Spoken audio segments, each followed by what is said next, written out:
Whoa, welcome, my friends. Welcome. Hope we are live. You guys let us know in the chat. Welcome to, I think it's episode 6 I put down somewhere. I'll be honest, I was guessing which episode we're on. But it is the NintenDome podcast. We're going to be talking a lot of things Nintendo related. Let me just make sure you guys can, let me make sure you can actually hear me. Let us know in the chat. I've got 2 very special guests today. Let me just do this. Right. How's it going, Justin? Doing good. How's it going? Well, my friend, welcome to the podcast. We've got Justin from Just Keep Playing and Akira Twin from Akira Twin. How's it going, bro? I'm good. Thank you very much for having me on. Excited to be here. Oh, man, very excited to have you both on, dude. I've seen I think I first came in contact with you guys some months now. I just came across your content and it was very refreshing content. Like I think we were talking about just beforehand. It's just very honest, very like cool takes, original takes. So, you know, very, very quickly just became very enamored with your content. So thank you so much. It's a pleasure to have you here.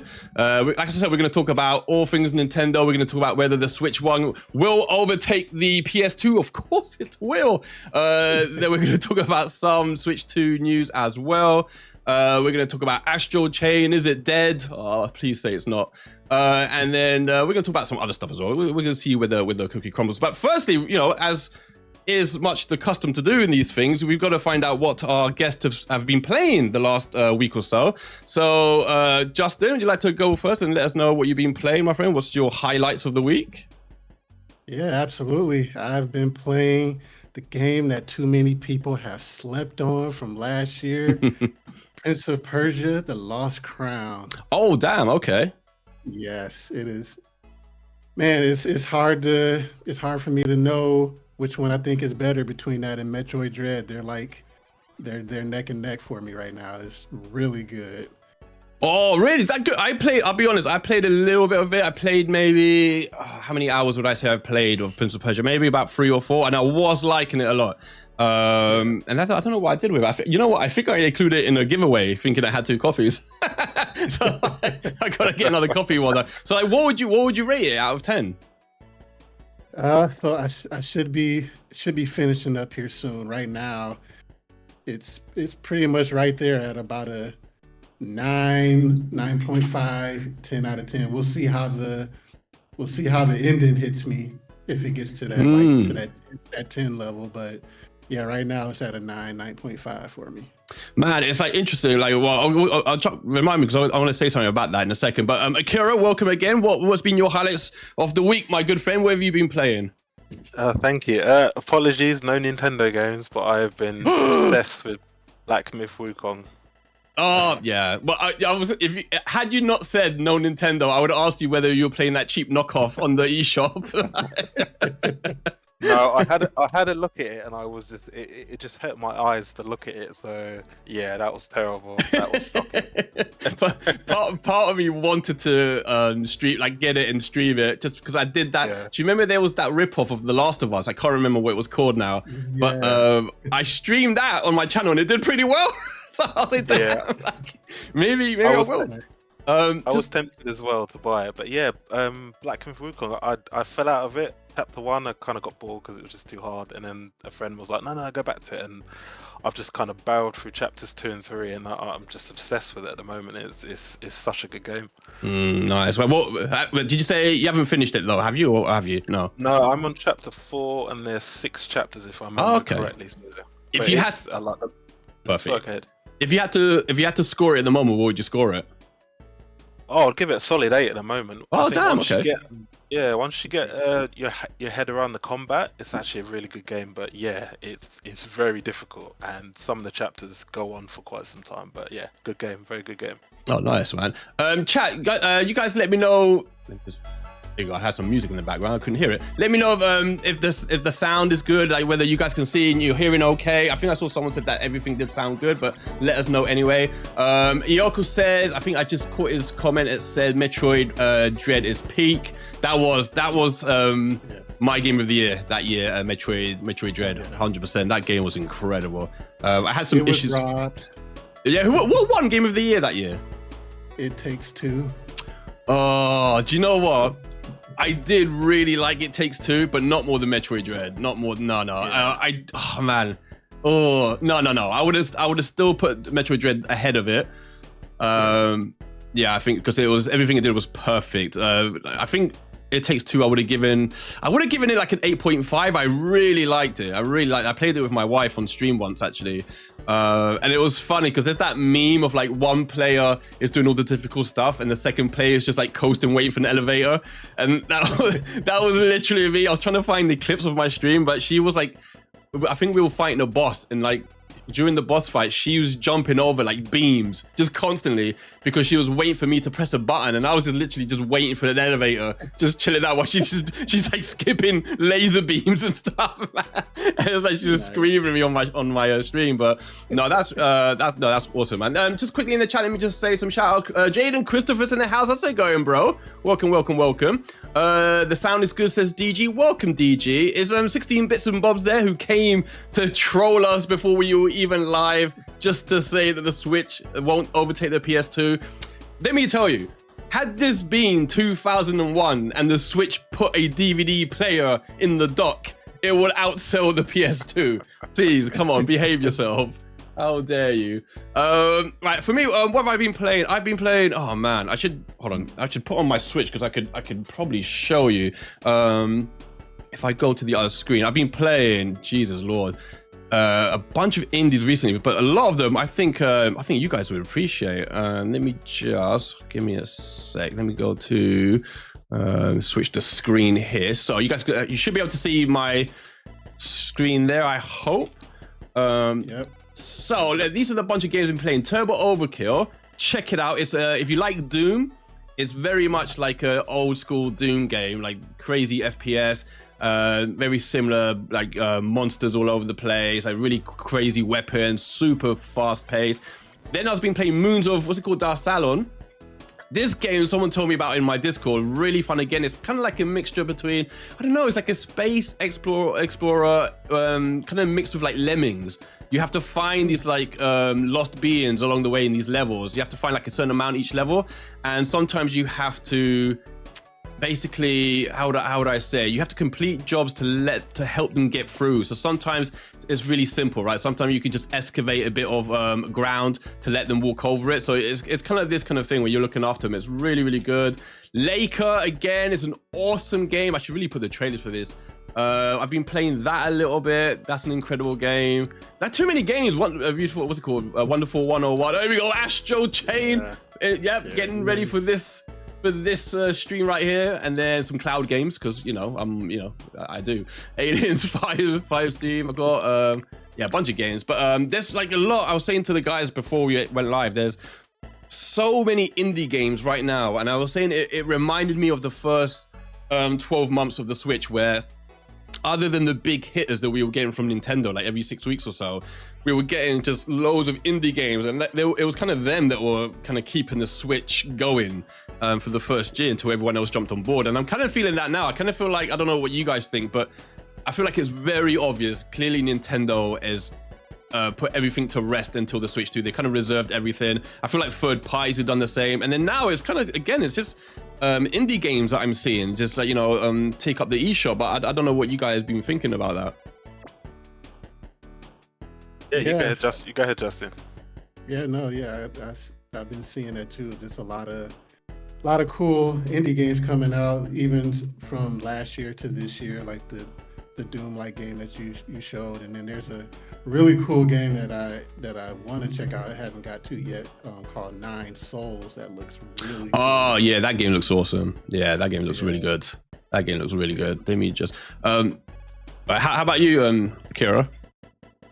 Yeah, this last year's been busy. I've been trying to clear my backlog, but Nintendo's just been putting out a lot of the sort of lower budget remakes, remasters, which have been really good. Like, I really enjoyed Donkey Kong Country HD.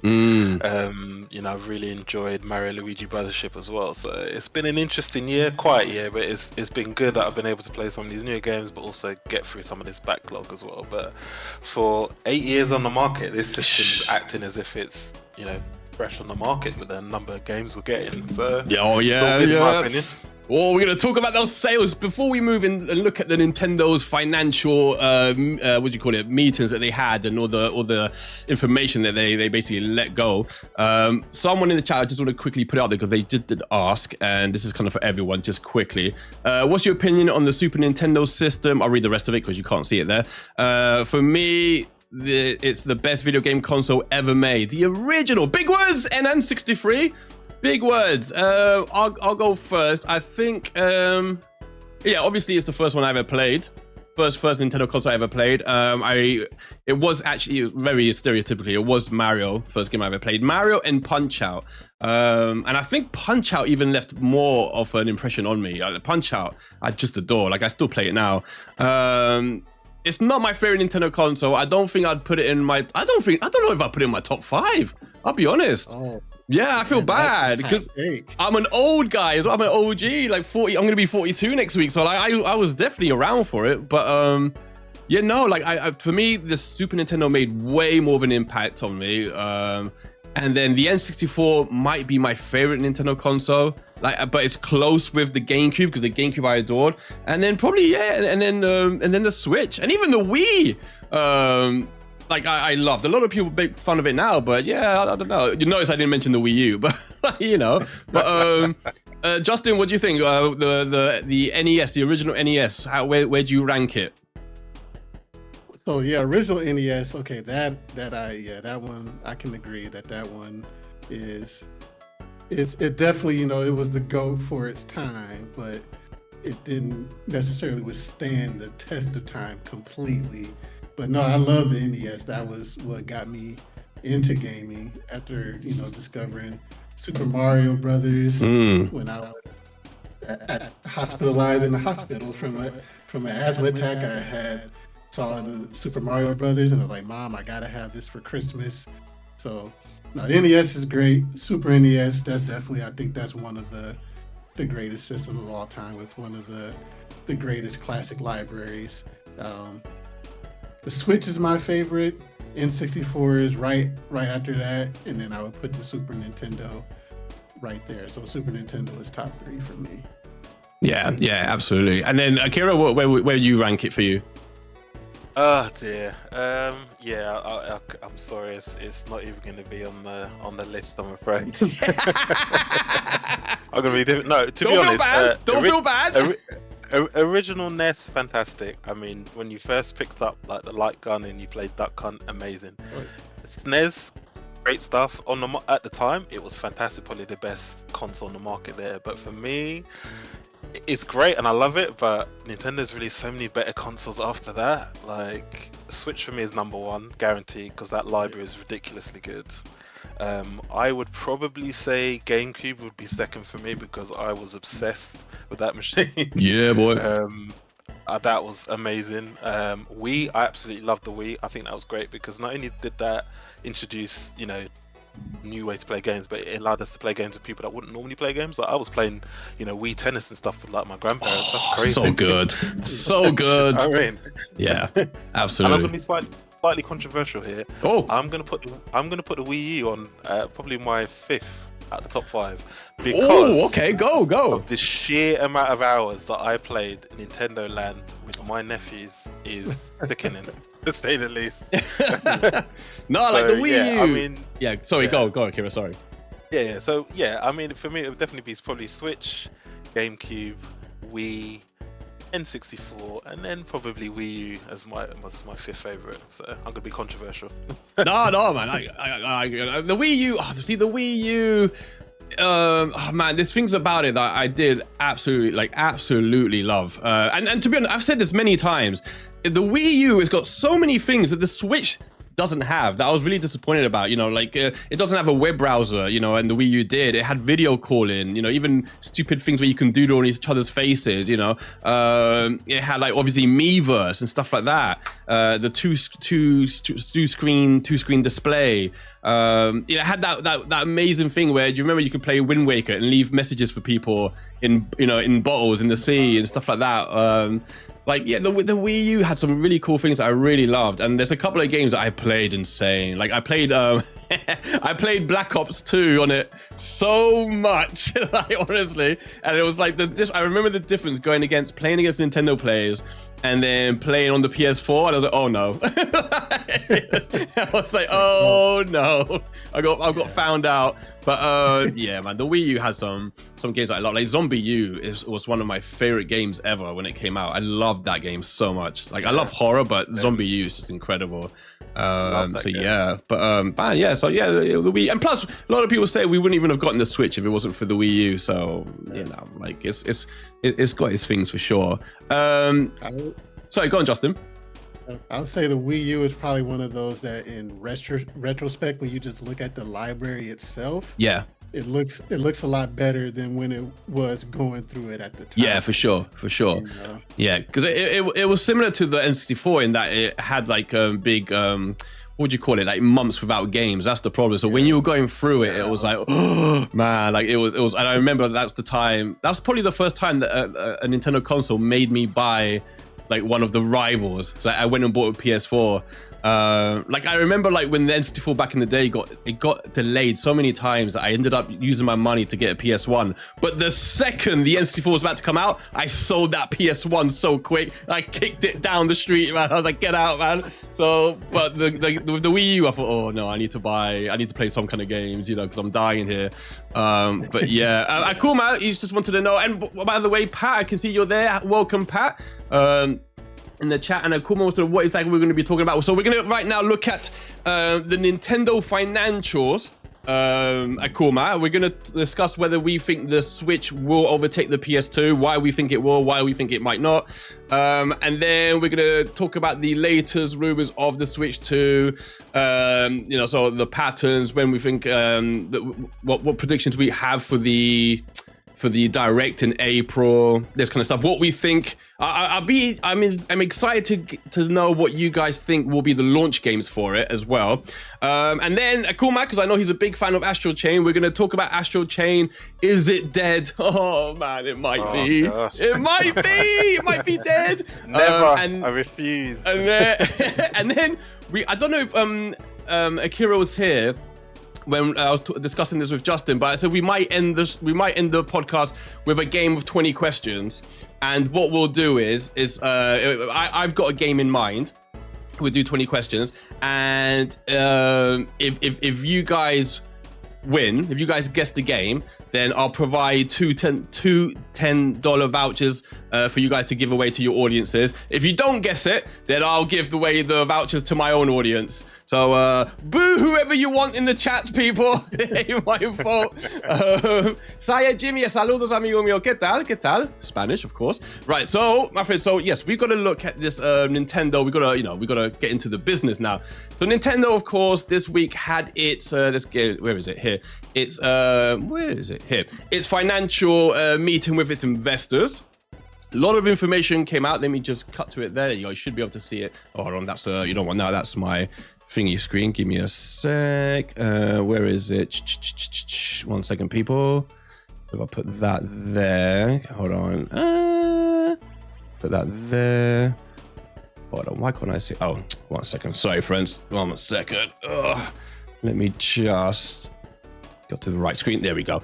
All right. So let me just get rid of Mario. There we go. Bam. There you go. So basically, yeah, Nintendo had their financial meeting. They released a bunch of information. Namely, it wasn't good. It wasn't great. Let's be honest. Basically, you can see here the financials for 2024 quarters 1 to 3 in comparison with quarter 1 to 3 of 2025. Basically, everything's down. Everything's down. You can see it there.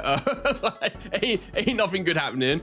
But you know, we're gonna go into whether that's expected, right? Further down, you can see like how much money they're making. That's all down as well. And then we can see that it's split between each region. The Americas, of course, making the most as always. Japan third, Europe second. all the profits are down. Basically, everything's bad, right? If you look at this chart, like everything's going bad. But they did have some really cool, here we go, business highlights. And here we can see the sales of certain games. So we can see that Jamboree, and I think this might be a series best or something, or the fastest that a Mario Party game. I don't know if you guys heard this, but Mario Party Jamboree is sold 16.17 million units. Mario Kart 8, I don't know if you guys can see this, another 5.8 million units. It is sold. I don't know if we got it here, if there's the final numbers, but I can tell you guys what it has sold. It has sold 67 million now, Mario Kart. In fact, hold on, if I go down, it might have, does it have the chart for it? It might not. No. But Mario Kart has sold at 67 million up to date. And then the last 3 titles, here we go. I don't know what you guys think about this. So Echoes of Wisdom sold 3.4 since release. Jamboree sold 5.6 and Mario and Luigi Brothership sold 1.4. So what do you guys think so far of these sales for these games here, Akira? Yeah, I mean, I can understand why Mario Party sold that many in what, 11 weeks, I think it was? Yeah. It's ridiculously fun. Like, I'm not a huge Mario Party fan, but I've been playing this one a lot, and it's a lot of fun. But yeah, it's just, I mean, we're talking, what, 3 months, these sales figures? So 3 months. Mario Party Jamboree, yeah, pretty much. Yeah. Excellent sales. The fact that Mario Kart 8 Deluxe just continues to sell is just annoying, but it's funny at the same time. But Echoes of Wisdom, yeah, again, for top-down Zelda, I think going forward they're going to continue to do, obviously, the Breath of the Wild, Tears of the Kingdom stuff, but we're also going to get like the top-down Zeldas like this, and for a game that probably didn't cost them too much to make, almost 4 million sales in, you know, less than 3 months is pretty good. And same with, you know, Mario and Luigi Brothership, shall I say. Yeah, again, very fun game, but 1.4 million sales is pretty good, because I think people forget the context of most games don't sell anywhere close to 1 million 1 million copies. Yeah. So anything a million above is considered excellent in terms of, you know, you look at the cost of something like that, selling 1.4 million, it's going to make them money. So, yeah, absolutely. Like you made that good point, is that like company developers would kill for their game to sell 1.4 million, you know, especially a game that you wouldn't, it's not, obviously it's got a Mario and Luigi, right? So it's obviously big IP, but it's not a game, it doesn't have the budget of Breath of the Wild, right? Or Mario Odyssey is what we're talking. So for a game of that budget to still sell 1.4, it's probably going to end up selling, I don't know, 2, 3, 4, who knows? So yeah, I think I think people are going a bit harsh on that. But what do you think, Justin? Yeah, and I was just say to that point, like what Sega just made a big deal about what Sonic Cross Shadow selling like what, about 2 million or so. Yeah. So for that to be, and that's on all the systems. So for that to be a big deal at 2 million, I think Mario and Luigi at 1.4 for a lower budget game, that's not a bad deal at all. Yeah, absolutely. Yeah. So like the other news that came from this, I don't know if we see it here. In fact, look, we can see it here actually. What's this? So that's what we were talking about. So Mario Party Jamboree selling more than any other Mario Party. So this is the sales, what is it, after 11 weeks. So like, as Akira said, 3 months. And you can see in comparison to Mario Party, was it Superstars and Super Mario Party, app sold more than both of them. And the thing is, I think there's something about word of mouth as well. And like, I kind of fell out of love with the Mario Party games after a while. I kind of started to find them a little bit shallow. But there was something about this one that when they showed it off in the direct, it had so much content, and it wasn't even the fact how much content it had, but it had really cool content. Like it had that 20-player mode, which for me was like, bam, that was like the thing that made me really want to buy it. And that mode is really, really fun. So it's, for me, it was just, oh man, I was a bit worried because I don't know what you guys have thought about the Mario sports games, but those games have really let me down on the Switch, because I thought they all worked really well mechanically, but they were all lacking so much content. But Mario Party, I feel like they've put a lot of effort into creating a lot of content, and like really filling it in, you know, just filling the game up really. I don't know what you guys. You said you played it, right, Justin? I got it, but I hadn't played it yet. Oh, you are missing out, my friend. You are missing out. Isaac in the chat says, "Hey everyone, how's your day?" Our days are pretty good. We're cold because we're in the UK, Isaac. I don't think Isaac's in the UK, so you have no idea. It's minus something here. My wife told me randomly the other day, she goes, oh, like the forecast says something like, I don't know, it's something like it's 11 degrees, but it feels -3. I was like, what do you mean? Like, I was like, I thought she was just saying, but apparently no, that's the thing they say now in forecasts. It's like, it's this amount, but it's gonna feel this amount. I was like, how do they know? She's like, oh, it's the wind. But there we go. So yeah, other than that, and then basically they went into detail about what they're gonna, basically how they're gonna make money in the future. So they're talking about the Donkey Kong ride, which was released, which was opened in December, which I do really want to check out, and then just everything to do with basically Universal Studios. And of course, don't forget, going forward, there's gonna be another Mario movie. They're making a live action Zelda, so they're gonna be fine. So overall, guys, what do you expect? Are you guys worried about the fact that basically profits are down, software sales are down, overall down? They do have some highlights, and actually another big information came out from it that they'd already lowered their forecast for the year once, and now they've lowered it again by I think another million or so, which runs up until April. So what I don't know what you guys think about. Is there something they should be worried about? Or is it's just a case of the Switch is 8 years old now, this is what you would expect from it? Yeah, nothing to worry about at all. It's just, 8 years in, and I would say, like, yes, things are down, but you have to look at what came out last year versus what came out in 2023 versus what came out in 2024. Yeah. 23, you had 20 million from Tears of the Kingdom. You had 10+ million from Mario Wonder. So there wasn't going to be a game from 2024 that was going to match those numbers. Yeah, absolutely. That's why they're really banking on Mario Party to bring in the numbers for them, and that's why that was like the big holiday game. Absolutely. So, like, overall, I think that it's not that bad, especially for 8 years in. And I just think their initial projections of what they were trying to do, I think, was pretty ambitious. So they just weren't able to reach the ambitions that they set. But I think overall it's still pretty good, especially what you look at. What's the latest rumor is that Xbox only sold about 2 million total systems last year. Yeah, exactly. Xbox is like, oh my god, Xbox. Yeah, we can talk about them, because I've got a whole, maybe at the end of the podcast we'll talk about what we think their future's looking like, because I've got definitely opinions on their future. Akira, what do you think about overall this whole thing here, the Nintendo, Nintendo's financial health? Yeah, I mean, on paper it looks like, things are bad, it looks tough. You're looking just, at the surface numbers sort of thing. But if you look into the detail, they still sold, a fairly decent number of, hardware sales in the last 3 months, which is the busiest period of the year. The console is going into its eighth year, should I say. But in comparison to their previous systems, the Switch is still ridiculously healthy. If you compare the last year of the Wii, how that just completely fell off and disappeared. Oh yeah. Compared to, and that's their most successful home console, compared to the Switch. So sales-wise, it's not too bad considering the last year. But if you look at the software, which is where they're going to make a lot of money, there's still, as you said, look at the numbers here. How many games can you say on a platform that are selling 6 million, 4 million, 5 million, 3 million here is non-existent? Yeah. And back to what we mentioned earlier, Capcom announced last week that they were excited about Mega Man 11 selling 2 million copies, which is the highest number in the entire series of Mega Man games. So, context is there. But yeah, financially wise, Nintendo's fine. They've got plenty of money in the bank. It's expected in this period of time. And, the Switch 2 has been announced as well. So people will be like, okay, I'll hold off for that. So it's expected, but they're still healthy. They're still making money. But it's just numbers at the end of the day. So yeah.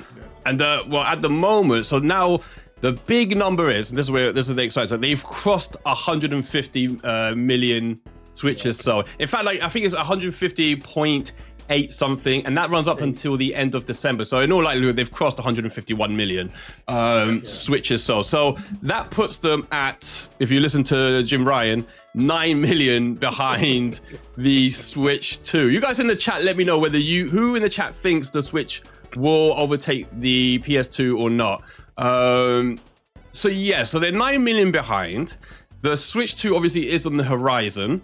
And we believe the room. We'll talk about rumors, what we think, but we believe it might be out. Some people are saying around June. The Switch obviously sales are slowing, like really, really slowing. Do you guys think it will overtake the PS2? What do you think Nintendo cares? And what do you think if it's what do you think they need to do to overtake it? Justin, go for it.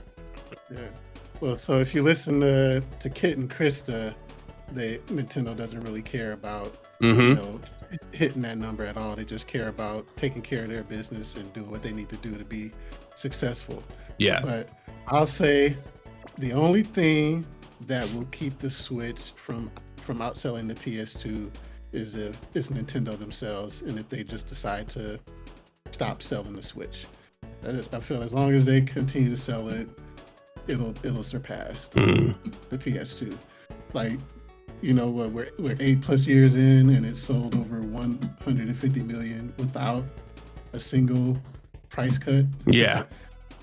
So there's a ton that they could do. That's insane to me. The fact they haven't done a single price cut is it's just like cut the balls, like the cheek, to me it's just it's crazy. And the thing is, it's not like they weren't selling it at a loss. I think they were making a slight profit, like a very slight profit. That's what they were making. So the fact, but you'd think 8 years later they're making quite a bit of a profit now. But do you think, Akira, do you think they will do a price cut? Do you think they'll perform a price cut once the Switch 2 arrives? No, I don't think so. I mean, I think they've even put a statement out basically saying that whilst they take things like inflation and the rest of it into account, they've got no plans to change the pricing for the Switch at the moment. So I don't see it happening in 2025. Maybe 2026 they might change their mind, but I think it's going to continue to sell at the same price. But I mean, will it beat the PS2? No, I don't think so. Because I think whoa! And hear me out when I say this. Okay, he's gonna say. Okay. I think that when it reaches the 159.9 million, yeah, they're gonna resurrect Jim Ryan and bring him back. We found 5 more million. He's gonna magically pull out another 5 to 10 million out of his account somewhere. So we sold these to, I don't know, North Korea or something. But no, I think they will. All jokes aside, I think they will. I think probably 2026 they will. And going back to what Justin said, Nintendo's the only person that is going to prevent them from outselling the PS2. And based on what they've said, they're going to continue to support the Switch with numerous releases for the next year at least. So I don't think it's out of the realm of possibility for them to pass the PS2. But I don't think, as people said, I don't actually think they care. I think they're more interested in whether they can surpass the DS, to be honest, because that was an absolute beast when that was on the market. And there was a guy who actually did the calculations to how long it took each of these consoles to break 150 million. The DS took 86 months, the Switch took 94 months, and the PlayStation 2 plus DVD player took 133 months. So, the history is there. So we'll see. Yeah, I mean, man, I thought about this the other day, and it's so easy to forget. What a massive turnaround that is from the Wii U. They're literally going, if you don't include the the Game Boy thingy, the VR Game Boy, what's it called? It's called now. The Virtual Boy, exactly. They're going from that, which is okay, that's the least selling, but the Wii U home console, the least selling home console ever, to potentially their highest selling console is unbelievable to me. They were had the Switch failed, do you think that would have been it for Nintendo in terms of hardware? No. You think they would have carried on? They would have pivoted like they always do, because people forget Nintendo has so much money in the bank. I think someone did the maths that they could have had 10 or 12 Wii U failures and still been fine financially. So reputation-wise, they may have suffered significantly, but they would have pivoted and done something else. Yeah, I would have just gone harder with the mobile initiative, you know. Yeah, absolutely. That's the thing that a lot of people forget about Nintendo, is that they had such a they had so much money in the bank from just their back in the day of making toys and playing cards, and in the 80s, you know, when they had 90-something% of the share of the video gaming share, they basically just put it all in the bank. And so, like, yeah, like what Kira says is absolutely right. They've basically, they could cushion a lot of failures and still be okay, still be able to do home consoles. So yeah, so like, man, do I think they surpass it? I think they have to, like, surely, like, if I'm thinking they are 151 now, I think with the estimations that they've put out, their predictions of how much they're going to sell by April, I can't remember what it was now, but I remember that if they achieve it, they will be sitting on, I think, 152 or 153, I think, around in April. I think that's what it comes up to. So you have to think in the next 12 months they overtake the DS. Like, you have to think that, right? And then, like, as Akira said, if they do support, and I think they will support it. We'll talk about it when we get into the Switch too. I think they are going to support the Switch. Like, if you guys remember when, and a lot of people were really annoyed by this, but when the Switch came out, and we didn't have that many games initially because obviously big publishers and developers were taking a wait and see approach. But Nintendo was putting a lot of resources into what was it at the time? The 3DS, no? At the time, yeah. And so, like, a lot of people were actually really frustrated by that. You know, they thought, oh, can't you just put those resources into the Switch? So, you know, and that machine sold, I believe it sold like 86 million, I think the 3DS sold. So, how much was it? No, 75. 75. So, like, you have to think, they've got a system that's got 150, 60 million people playing it. They will support it. Actually, that's one of the things that came out about this financial meeting, actually. Even though, you know, a lot of the numbers were down, or mostly all the numbers were down, one of the numbers that remained really high was the engagement. So, like, as Akira said earlier, when the Wii died at the end, no one was playing it, right? Like, it dropped off really quick. But, like, on the Switch, I'm sure it said something like, out of the 150 million people who have a Switch, 129 million are still playing it regularly, which is insane. That's an insane number. So, you know, that kind of gives them reason to keep supporting it. I suppose it gives them reason to keep thinking it's going to sell it. So I don't know what people in the chat. Oh, Tony K's in the house. Welcome, Tony K. By the way, everyone in the chat new here, you can, in the description below, you can see both Justin and Akira's YouTube channel. Make sure you go and show your support and subscribe to their channel. They got amazing content. Really, I like to say, like, how would I describe it? I call it like the anti-hype, the stuff that's out there, you know. It's just very honest, very, like, chill. They're both super chilled. That's what I like. Like, literally, both of you guys in your videos are so chilled. I'm like, oh man, this is, like, literally so nice to watch. So if you guys want some, like, nice, honest takes, some inventive videos, cool opinions, make sure you go check out their channels. It's in the description below. And we got Bidia 507. Let me tell you about Bidia. This is the time where we must boo someone in the chat, only because Bidia 507, I would consider him my best friend in the YouTube world, 100%. We agree on a lot of things, we disagree on a lot of things, but he is a massive Nintendo fan, and he is a massive Bayonetta fan and Astral Chain fan, so that's why I love him even more. But this is why we must boo him. To this day, he has not played Donkey Kong Country. Like, what kind of a fan does this? I've got claps here, but I need one that boos. I need one that has thumbs down. But make sure you guys go follow Bidia 507 as well. As I said, he's one of my best friends in this world. I'm gonna go see him actually in the summer in Panama. I'm gonna check out Panama. So yes, Bidia, if you're there, do you think the Switch is gonna look at him? Wow. Do you think the Switch is gonna overtake the Switch 2? Let me know, my good friend. So that's everything regarding Switch 1. Yeah, I think we're all calm. I think everyone by this point knows it's not a surprise. Numbers are going to be down, game sales are going to be down, all this kind of stuff is going to be down, but the console is 8 years old, for God's sake. You know, the Switch 2 is on the horizon, and that is what we're going to talk about now, because as our attention goes towards the Switch 2, I want to get, first of all, because I haven't spoken to you guys since the announcement trailer, what were your first impressions of the Switch 2 trailer? Were you disappointed? Were you hyped? Were you, like me, disappointed that so much of it had been leaked beforehand and then kind of took out that kind of wow, kind of side of it? So, Justin, what did you think about the trailer, my friend? No, I was happy to see it. Like, yeah, like nothing was super surprising thanks to all the leaks, so it might have took some of the wind out of the sail, but it was still cool to see it all confirmed, you know. And it was just what everybody said that they wanted, you know, a bigger, better, badder Switch.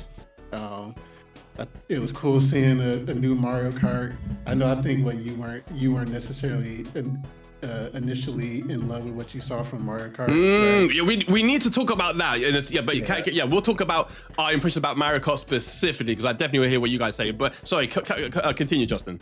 Yeah, but no, for me, I was happy to see it all, to see the name being switched to, first time ever that Nintendo just named something like that. Yeah. And to get the announcement for the Direct coming up, and so no, I was happy with it. Yeah, and Akira? Yeah, I mean, I was very happy to see it finally announced officially, because I was sick and tired of hearing about this leak and that leak, and like we were talking about earlier, the numerous YouTube videos with wow. Like, you know, this just got leaked. I was just like, oh, for God's sake. But yeah, it was a very slick trailer. It was very short, 2 minutes, but there was so much in there as well. Yeah. So yeah, I was happy to see it finally announced, and you know, like we said, we just want something that does what the Switch does, but is more powerful, bigger screen, you know, better internals and stuff like that, and plays all our old games. And I think that's what they've delivered with what they've shown us so far. So yeah, I was excited. But yeah, it was dampened a little bit because we had so much of the leaks, and you know, probably about 90% of it turned out to be true. Yeah. Absolutely. So yeah. Absolutely, yeah. That let me down a little bit. Do you think it's the right? Do you think it's the right play from Nintendo? Because a lot of people were saying, you know, they were a bit disappointed that it was almost predictable from, or not predictable maybe, but I suppose they thought, no, Nintendo never kind of does the same thing twice, right? So I think some people might have thought they would have left the Switch to that kind of model and done something else, or maybe they would have kept with it but done a lot more with the initial idea, you know. But so I don't know what you guys think about that. Like for me, my example is I find it quite funny, right? Because I saw a lot of reactions online that said, oh, that was quite boring, like quite, you know, they didn't have any wacky ideas, and that made me laugh. And I know Bidia in the chat agrees with this. I'm gonna see Tony K, I saw your comment. I'm gonna read out your comment in a second, bro. Good to see you here. I thought it was funny considering people give Nintendo, I mean like anti-Nintendo people, give Nintendo this what do you call it, image of just being gimmicky, right? Of just having random ideas for that aren't good and whatever, And then the one time that they show a console that kind of restrained a little bit in that, right? Like, it's not like coming out the gates with like random stuff all over the place. It's just like a neater, more, what would you call it? Just like a nicer looking upgrade. And then people start complaining that, oh, there's no gimmicks. It's like, well, what do you want? Do you want the gimmicks or do you not? And the other side of that also, I don't know what you guys think, is that we haven't seen anything. They shown us like a 2-minute teaser where we got to see the mouse con, whatever, if that's what people call it now, the mouse Joy-Con. And I'm not even convinced that's going to be the main gimmick, if you want to call it gimmick. I'm still convinced that at the Nintendo Direct, there's going to be a lot more to this machine than just the mouse Joy-Con.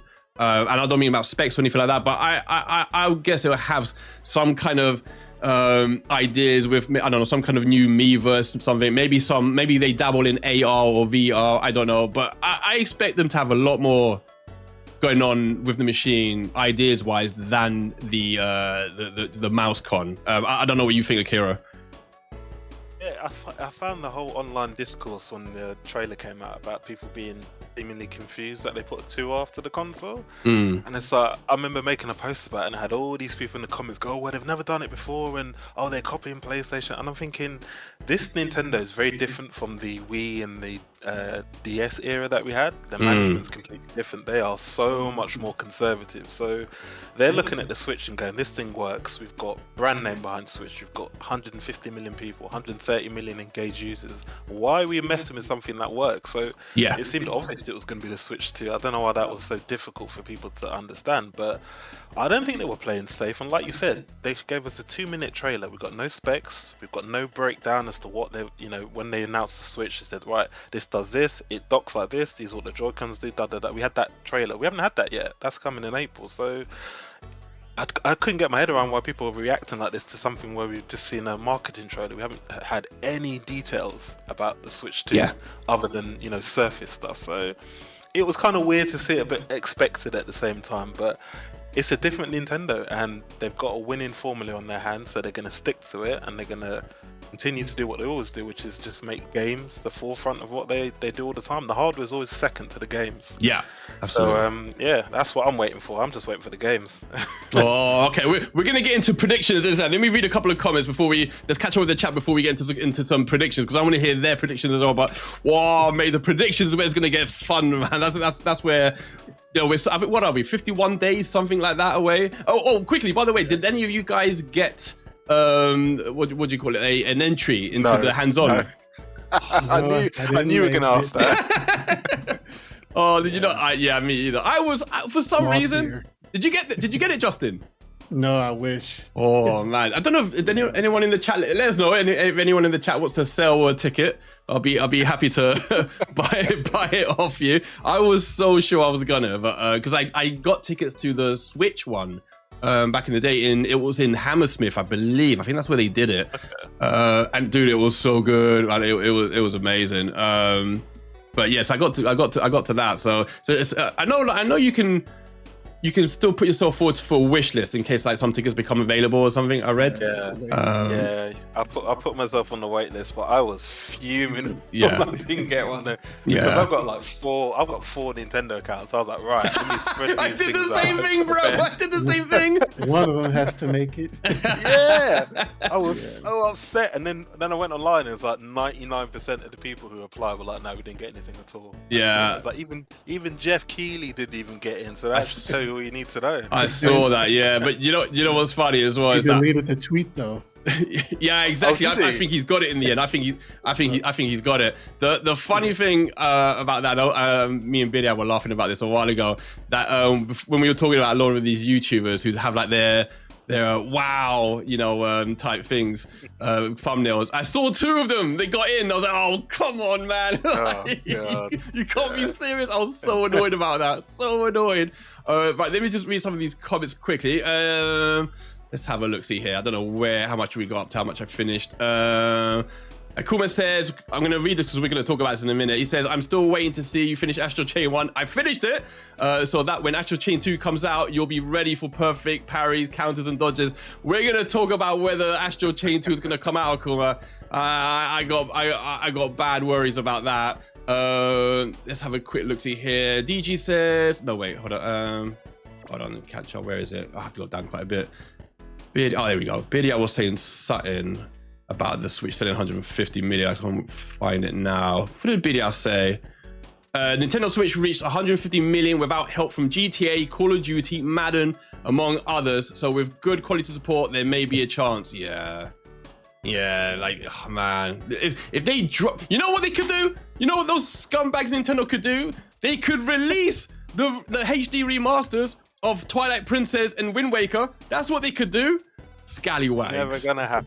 I don't think it's gonna happen. I think you're right, and you know why? There was something you guys probably heard about this. There was a interview with Onuma a few years ago, or like a year or 2 ago, and he was talking about. They were asking him about the old Zelda games. I think maybe about the possibility of making like that type Zelda game again, like Ocarina and Twilight. And he said, literally, more or less word for word, what he said was, I don't see the appeal of those older Zelda games. I don't understand. I think he said he didn't understand how someone could play them today and not find them limiting. That's the word he used, limiting.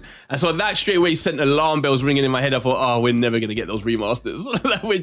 They're so stubborn. They'll be like, no, you will eat what you eat. That's it, you know. So I don't know what you guys, but Akira, why don't you think that it will come on Switch? Well, I jest. I think they'll come at some point. I think they'll probably come later this year, just like either double pack or they'll sell them both at like 60 full price. I think they will come, but it's just we've been hearing about it for so long, and it's like you can already play Wind Waker HD on the Wii U if you want, or you know, so they'll come. But like you said, Nintendo is looking at those games and thinking, yeah, they were great at the time, they were revolutionary. But when you've got stuff like Breath of the Wild and Tears of the Kingdom, which I understand some Zelda traditionalists don't like, but the majority, you look at the response of how many people bought those games in comparison to the older games, and then you can see why they're saying, okay, cool, we'll give you maybe a top-down Echoes of Wisdom to go alongside it, but this formula is the future for Zelda. And then, you know what, another 10-20 years they might have a new formula that replaces Breath of the Wild, Tears of the Kingdom. You don't know, so we'll see. But yeah, Wind Waker and Twilight Princess probably later this year to kind of flesh out the Switch's gaming library for 2025. Oh man, what do you think, Justin? We're gonna get the HD remasters or no? Like Akira's just depressed me there, you know. It's just like he's just on a Sunday on God's day, Akira. What a way to bully someone. 2025, year of our Lord. I'm trying not to be too pessimistic, but I don't want to get too excited when it comes to Nintendo because you know what they're like. They'll just do the Nintendo thing. So I'm hoping that we get Twilight Princess and Wind Waker, but I'm not getting myself too excited so I don't get disappointed. But sorry, Justin, please. Justin, please, Justin, have some good words. I think we're going to get them at some point, but this year I'm not sure because it all just depends on what are their plans with Switch 2. You know, I know we're going to get into it, so I won't get too deep into it. But with, you know, the rumors of there being, you know, the Breath of the Wild 4K remaster, would they want to release 3 Zelda games in 1 year? You know. So depending on if they do that, Breath of the Wild 4K, and if that comes out the first in this year, then I don't think we're gonna get the Twilight Princess and Wind Waker. Oh man, you guys killed me! Bidia, surely this year. Oh man, Tony K, surely someone in the chat, surely there's someone believes. I don't know, what are we gonna be playing? Nothing. Like, oh my god. Xenoblade Chronicles X. Oh, that is true. That is true. Yeah, that's in March. I'll be day 1 stream. I know Bidia's a big. I think most people in the chat are fans of Xenoblade. I know Bidia is, I know Akuma is. DG was just actually saying, let me read this comment quickly, because DG was asking, should he buy Astral Chain? And Tony K said, I highly recommend you buy Astral Chain. It is a great game. It is an amazing game. In fact, actually, towards the end of the stream, we're gonna give our top 5 Switch games of all time. Our top 5. And Astral Chain might be in my top 5. You'll have to wait and see. I'll tell you what's not in my top 5. Breath of the Wild. Don't get mad. Don't unsubscribe. It's just opinions, friends. It's just opinions. They're coming for you. They're coming, man. They're like, okay, we know he lives in London. We'll find him somewhere. We'll hear him. Right. Okay. So as we're talking about the Switch 2, then let's talk about this. Well, firstly, quickly, the last word on the Switch. There was rumors. Let me get to the page. There was rumors, as always, rumors of this of a direct happening. I believe in February this month, the month we're in now. So that was the rumor. I don't know where the rumor came from, but people were believing it, and so I went onto Twitter or X today, and now the famous Nate the Hate, who, depending on how you look at it, predicted the Nintendo drop-in the Switch 2 trailer. He was asked earlier today by someone who was asking about predictions on the future Switch 2 exclusive games, and then he replied too soon to give them. But then someone wrote, got anything to share not date necessarily about the February Nintendo Direct, like some games or the week it's happening. And then Nate the Hate replied, have nothing to share beyond there being rumored talk of a February Direct. I haven't heard anything about one or when one may happen. I'm currently in the dark on whether a February Direct will come to be or not. I think is that what he said? That might have been everything he said, more or less. And then he says, if and when I hear something, I'll let people know. As of this moment, the only gaming related event I'm aware of is Sony's upcoming State of Play, or as I like to call it, in Sony's Nintendo Direct. But so, what do you guys make of this? Do you guys think, firstly, there will be a Nintendo Direct, as you know, maybe the last Switch Nintendo Direct in February? Justin, what do you think? I want to believe we will, you know. There's been a Nintendo Direct in February pretty much almost every year of the Switch's existence. So, yeah.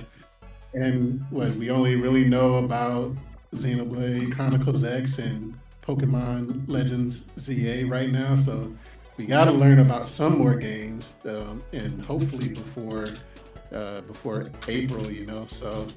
And it would definitely be nice to get, you know, those Metroid Prime 2 and 3, hopefully. Oh, it's another one! Jesus Christ, I forgot about them as well! Bloody Nintendo! Bloody Nintendo! Yeah. And we need those, so I'm hopeful, you know, hopefully this upcoming week we'll see something. But what percentage do you give it appearing in February in Nintendo Direct? Well, since we got about 2 weeks left in the month, 3 weeks, I'll put it at a good 40% chance. 40%. Okay. So Akira, what do you think, my friend? Are we getting it this month? Are we getting maybe Nintendo's last Switch Direct this February?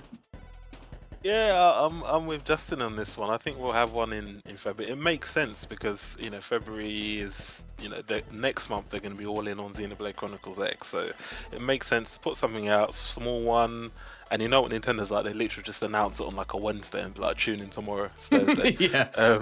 There's no pre-announcement whatsoever. But yeah, I think we'll get one. I think we'll get hopefully we'll get some remasters that'll either be Metro Primes or it'll be, you know, maybe the Zeldas, and then we'll get what's coming to the Switch from April onwards, because after Xenoblade Chronicles X we don't really know, and it fits in nicely. You know, it's 2 months before the Switch 2 goes all out and sucks up all the news cycle. So I think we'll get one, and we'll get some decent look at what they've got planned for the Switch for the next sort of 6 to 12 months, hopefully. Yeah, absolutely. And so we got a question here from Bidia.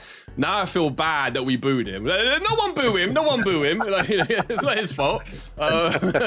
He asked, you can't see the whole question, so I'll read it there. He says, question for Akira and Justin. Do you think that the Switch... Do you think that with Switch, we will continue to have the same versions of games like Doom and Doom Eternal, or will they give us the Xbox and Play versions in a free, I guess it means free or paid patch? Oh, like a upgrade for the Switch 2 or something? Yes, because then he continuously says, and will games like Zelda Calamity of Ganon gain more stability thanks to the extra power of the Switch 2, or will Nintendo have to tweak the game? Oh, I got opinions on this as well. Oh, Justin, what do you think? Yeah, so I think a game like Age of Calamity, because I think that one has the dynamic frame rate, or what, the uncapped frame rate. So I think the games that have uncapped frame rates will just inherently run better on the Switch 2, just because it's more powerful. And then, yeah, with games like Doom and Doom Eternal, I'm pretty sure that that's like Microsoft's motif, you know, is upgrading games like that. So yeah, I wouldn't be surprised if we get a patch to upscale those games and make them run better and look better. What do you think, Akira?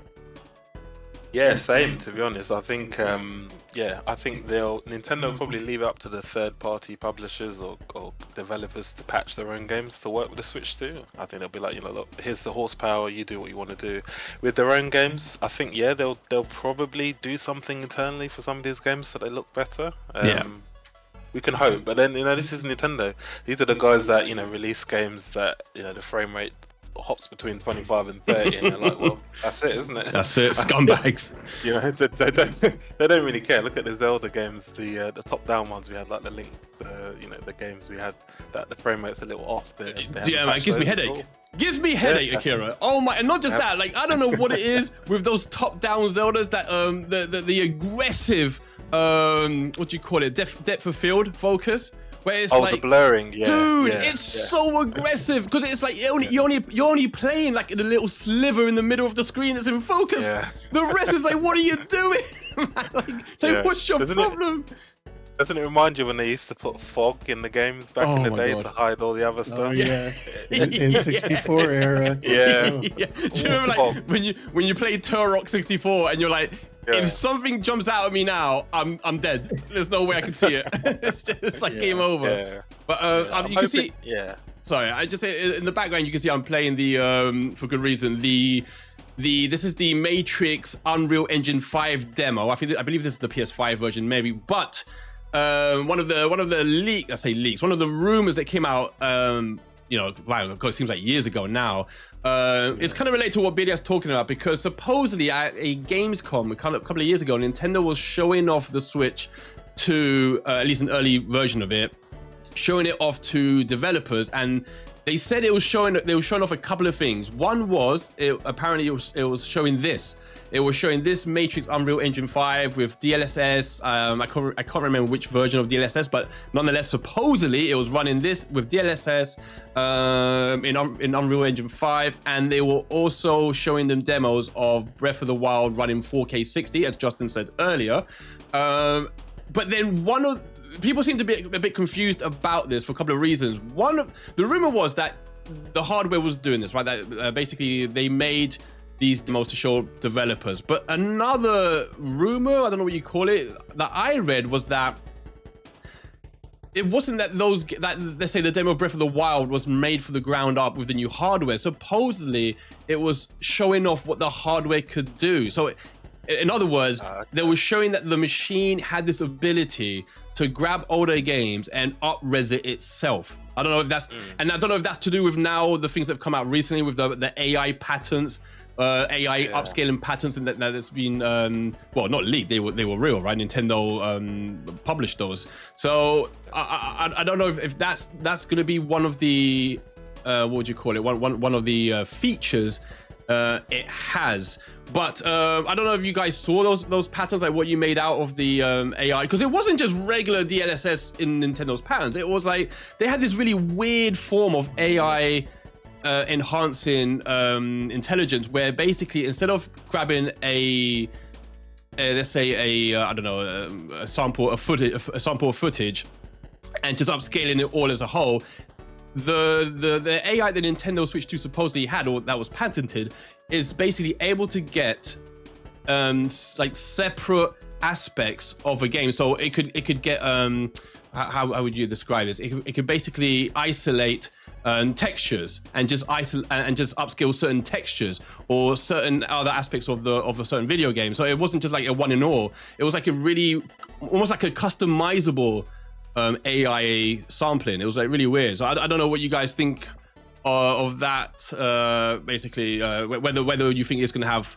DLSS and whether it's going to be powerful enough, basically, to run on the Switch 2. What do you guys think?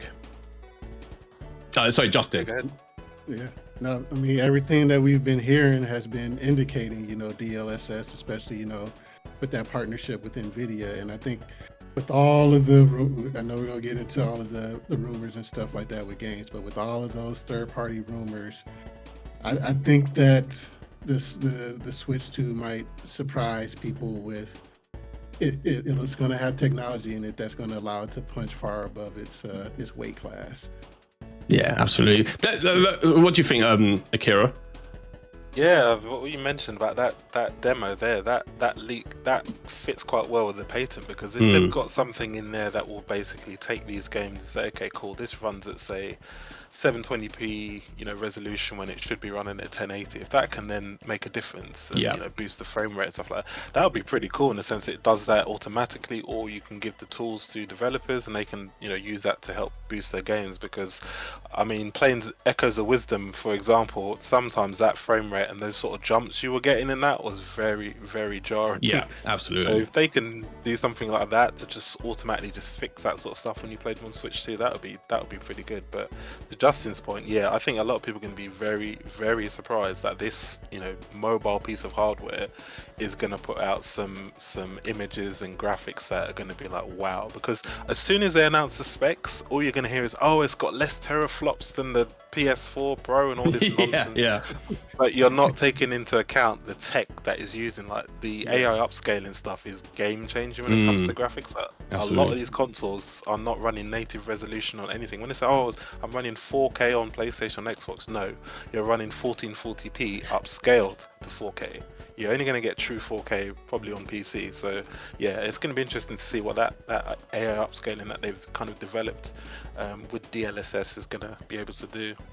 Yeah, it's so interesting what you say, because me and Biddy actually in the chat, he's going to laugh at this, because we used to laugh all the time. I remember when I got a PS5, and I'm sure, I don't know if I'm making this up, but I'm sure me and Biddy used to laugh at the fact that the PS5 on the box had a little logo that indicated 8K, didn't it? Yeah. The scumbag, and then like they had games like Returnal running at like I swear it was running at like 1080. I swear it was, which I don't care. I'll be happy if the Switch 2 can run AAA games at like 900. I don't even care. But but like all this talk about, oh man, like the Switch can't do this and like our machine's 4K. I was like, but like, as Akira said, it's not running in 4K. It's not running in true 4K. Yeah. Exactly. And that's coming from me as a PC gamer here. Like when I'm playing my games, like some stuff you can run in native 4K, you don't even need to use the AI upscaling. But you notice how the 8K has now disappeared from the box. And, that marketing has slowly disappeared. Scumbags they are. Tony K says if the April 2nd Nintendo Direct is over an hour long. Here we go. I would love to see the Matrix demo powered by Unreal Engine 5 on the Switch 2 via DLSS 4 or 3.5. I think the rumor was it was plain 3.5, I believe. But for those people who care, it had ray tracing. I don't. I could care less about ray tracing. Like reflections on the floor. Like I don't care. From a developer perspective, from games I've played, like PC games especially, where they push ray tracing left, right. When you turn it off, you see the difference. You see the performance hit it takes on some of these graphics cards. It unless you're really, really, really looking at this stuff, I think ray tracing is another one of these gimmicks that's going to come and go at some point. It's the cost to produce it in games is too much. So I just don't care about it. I don't even guys feel like I was never fussed about ray tracing. I was like, oh, but look at the reactions and the stuff you can see, the reactions, the reflections you can see on the floor. I was like, I don't care. Like, is it gonna make the game more fun? Does it? No? Okay, what's the point? It's so silly. Do you know what I mean? When you play Mario Kart, you're not gonna be, oh my god, look at those reflections on that red shell. I mean, do you know what I mean? We're not caring about that. We're caring about what crusty power we get in first place. Honestly, it's so stupid. It's like, oh man, you can see the sun on the back of the car. I'm like, oh great, But Bidias says games that we need for the Switch 2 is the new Turok, new Perfect Dark, N64 vibe, baby. I don't know about the new. I'll be honest, the new Perfect Dark. I just don't know. I don't know what to make of it. I wasn't wowed by that wowed by the trailer. I wanted to be, but of course it's not. Well, it's not Rare, was it? It's like I think they got together like a special team, right? Or something. Yeah. So someone asked Spence 20 questions. Towards the end of the stream, DG, we'll do 20 questions. I've got the game in mind. We'll see what the way it's gonna happen is that if Justin and Akira get the game, if they guess the game at the end of 20 questions, I'll provide them each with a $10 voucher so they can pass on to their subscribers. If they don't get it right, then you lucky scallywags in this chat will get those vouchers for yourselves. But it's the game I've decided is, I'd be shocked if you didn't get it. But anyways, because we didn't mention it, I can't believe we didn't mention it. What did you think of the when you saw Mario Kart 8? What were your reactions? Be honest? Were you disappointed? Were you like, oh damn, I was expecting I was expecting something a little bit more advanced, more, more bigger and noticeable jump from Mario Kart 8 Deluxe. What were your opinions, Akira? I think my first thought was I'm going to see nothing but videos about people saying, I'm disappointed about Mario Kart 9. It doesn't look any different. And I'm thinking, my biggest issue with it was this is such a bad way to sort of demo this game in a way, because you're looking at it on a YouTube stream. It's shockingly compressed. And it 100%. It wasn't a great look from Nintendo. I know why they put it in there, but it probably wasn't the best way for them to kind of demo Mario Kart 9. But then you've got people analyzing, 15 seconds of footage. Oh, there's 20 start places. Oh, this looks different. The Donkey Kong model is different. And I thought, this is exactly what people are going to be doing. It's just analyzing like 10, 15 seconds of footage and just extrapolating into the atmosphere. It's Mario Kart. I mean, graphics get to a point where there's just all this diminishing returns, but until we actually see a proper showcase of this game, I'm going to reserve judgment. But I think it wasn't a great look to begin with. I can understand where people are coming from. What do you think, Justin? I think that they just wanted to give people just a little taste, because I think that there would have been like a ton of complaining and crying if they did the Switch reveal trailer and just showed the system, not even a single game. So they're like, we'll give you a little something, a little taste, but like you said, it wasn't the best way to show it, because it's just a render playing on a render, I mean, we're looking at it here, so But for me, what I saw was enough to have me be like, okay, new Mario Kart is looking, to me, it's looking good. You could see how double the characters on the screen, going from 12 racers to 24. So to me, that was like a good indicator of, okay, the Switch 2 is gonna be a lot more capable than the Switch 1. And that road itself, it looked like a pretty big racetrack. So I was like, all right, it's a nice little taste to whet my appetite. So bring on April 2nd to give me the full meal. Man. What's coming on. Absolutely. I'll be honest. I wouldn't say I wasn't upset, but I definitely remembered feeling I just remember my face doing something, and I remember thinking, okay. I expected it to look. I don't know why I expected it to look, but I expected it to look better. I didn't think I would think, oh, that looks kind of like Mario Kart 8 Deluxe. But I was never annoyed, to be honest. I wasn't like, oh my god, this is terrible. I was just surprised. I was expecting more, but it never bothered me. And Akira's right, because the funniest thing I've seen about it is there's two sides, right? There's the sides of half the people who are like, this looks terrible. This is how can this be next gen? This is the Switch 2 is going to be anemic in power. There's those people, but then there's the other half of people that Akira alluded to, which are like, no, mate. If you zoom in times 50, you can see every groove in the tire, and you can see now that Mario scrunches up his face when he hits a bump, and the what do you call it? The assets on the roads, they've got more detail as well, and all this kind of stuff. And I'm like, all right, come on, let's not go overboard. It doesn't look that, but, it's not Forza. It's exactly. It is what it is, man. It is what it is. It is true that the models, I guess, the models do seem to have more detail in them and all that kind of stuff. But Mario Kart 8 Deluxe is a pretty game as it is, anyways. It's not a game that needs to be, like you said, Gran Turismo or whatever. It just doesn't have to be that. And I think Akira's right. I don't think it tells us anything. I do think it is a bad thing. A bad way for Nintendo to show it for the first time, for sure. They may as well, if they were just going to show it for 6 seconds, they may as well just show the hardware and that's it. Don't even show the game, or don't show anything at all. Not even, it's only a 2-minute trailer. Maybe just wait until April if that's when you're going to show it properly. I think if anything, it didn't really do anything, because everything we saw leaked already. So that that didn't surprise us. And then 6 seconds of Mario Kart, like Akira's right, they should have just waited to show it at a proper presentation, show it off properly in all its glory. But okay, so last word on these rumors. What do we think what do we think will be the launch titles? And on the side of that, what do you think third party looks like in the first year in terms of support? Oh boy. Oh, Akira, go for it. You go. I was gonna say Justin. Oh, Justin, go for it. Go for it. Yeah, no worries. I got you. Launch game. Well, you know, I think that since they showed us Mario Kart first, I think that that's the indicator that Mario Kart is going to be the launch game.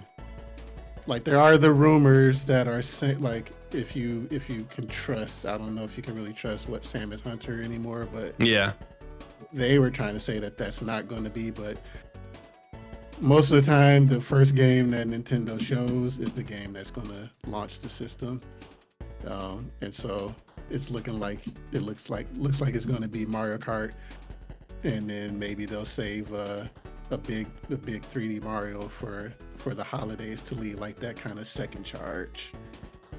Yeah. And Akira, what do you think? I've got thoughts on it. I'm going to see what you guys think. A lot of people know what I think about it, so I want to see what you guys think. By the way, welcome Super Mario Glitch. Good to see you, my friend. Talking about the Switch 2, we're going to get into your comments again in a little bit. What do you think then, Akira? Oh boy, Switch launch titles. Oh yeah, I discussed this before, but it's like I think Mario Kart 9, there's a no-brainer. I just said if Nintendo's putting that in the trailer, that's always going to be there. I don't think 3D Mario at launch. I don't think they want to. I think Mario Kart itself will be enough to carry them.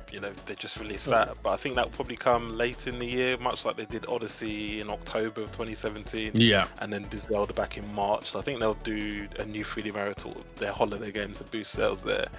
But outside of that, I mean, anything's your game really. Metro Prime 4. There we go. Metro Prime 4 Beyond.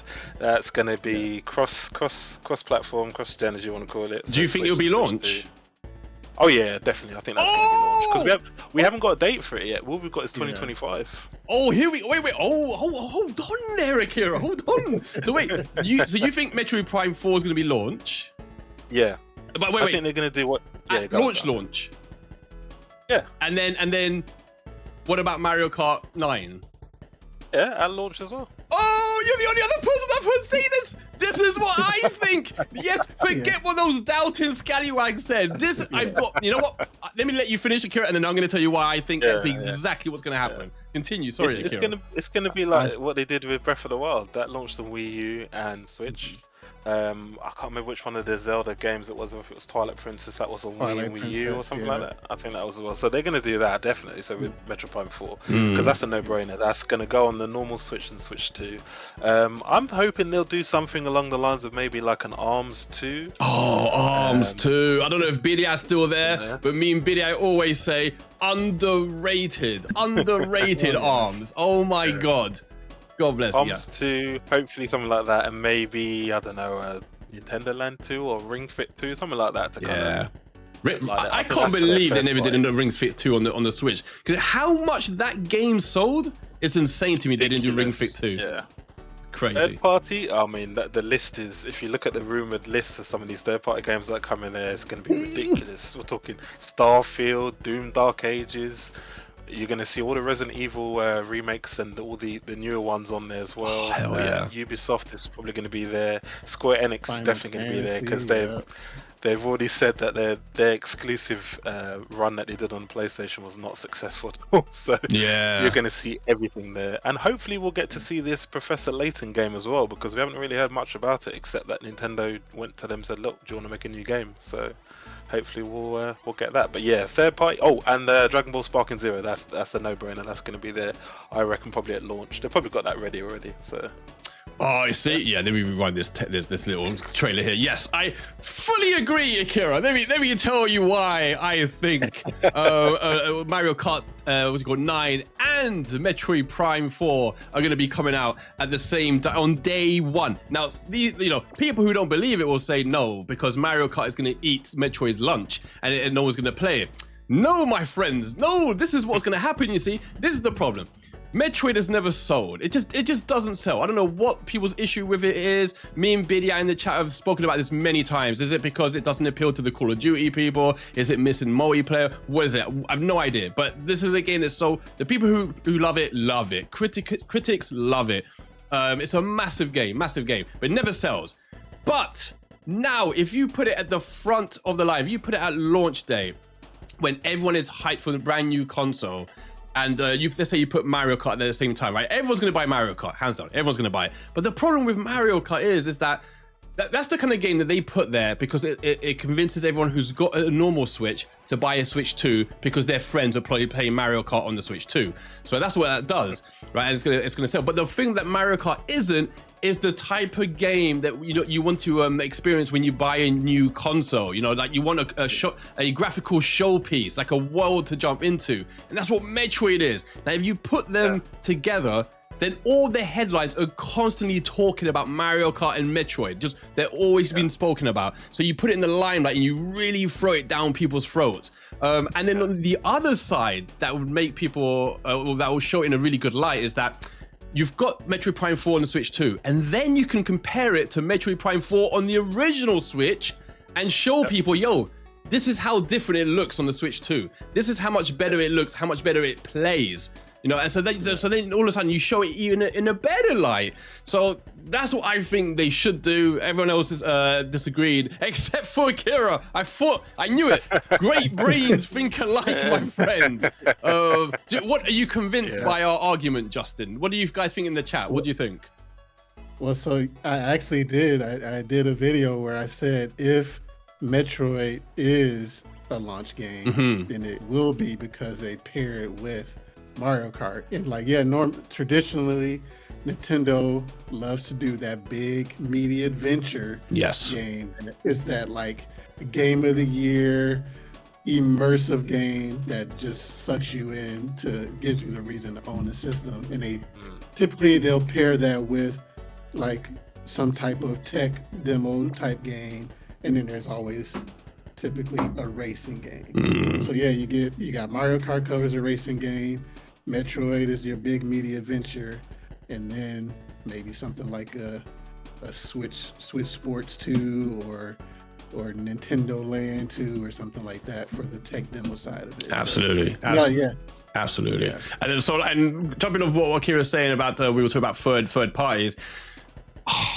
Honestly, I've said this and I don't want to disappoint myself because I have to try and take a deep breath and think, okay, as much as all the what do you call it, the hype, the rumors are getting out of control, like all these games that we're gonna get, I still think if I take a deep breath and I'm a little bit realistic, I still think there's publishers out there, aka EA, who will take a wait and see, right? They'll put on some software, but not like their biggest hitter day one, because I still think Nintendo suffers from this thing where, like, no matter how big a success they're coming off of, they still don't have the absolute 100% confidence of all the publishers out there. Not like Sony and Microsoft seem to do. Like, they can release anything they want, any single generation, and they can guarantee that they've got 100% full support from every publisher. Whereas Nintendo, I feel like even when they're coming off a big success, they still almost have to convince publishers. Not all of them, but and it should be less now with the Switch 2, but I still think there'll be a couple they'll think, like, even so you can see right here now, right, there's rumors of GTA 6 coming out on the Switch 2, right? They spoke to Matey, Take-Two CEO, who obviously Take-Two, the parent company behind Rockstar, who make the GTA and every other game, and they did support the Switch heavily. They had the Borderlands games and the BioShock games, some terrible WWE games, but some big games. And then I don't know if it's got the quote here, but where is it? He said, oh, here we go. This is what he said about the Switch 2 and Nintendo. This is the CEO of Take-Two, and he said, "We've had obviously a long-standing relationship with Nintendo, and we've supported the platform when it made sense for the individual release." That's going to be important in a second. There was a time when Nintendo platforms are really geared at younger audiences, and that was reflected in our release schedule. And now today with Switch and potentially with Switch 2, potentially though, you see, potentially the little rat, potentially with the Switch 2, the Switch device can support any audience. As you may have noted, Civilization 7 is now on Switch, as is 6. So while we have nothing specific to report, we actually would fully expect to support Switch. He says that as a brand, right? So Switch 2.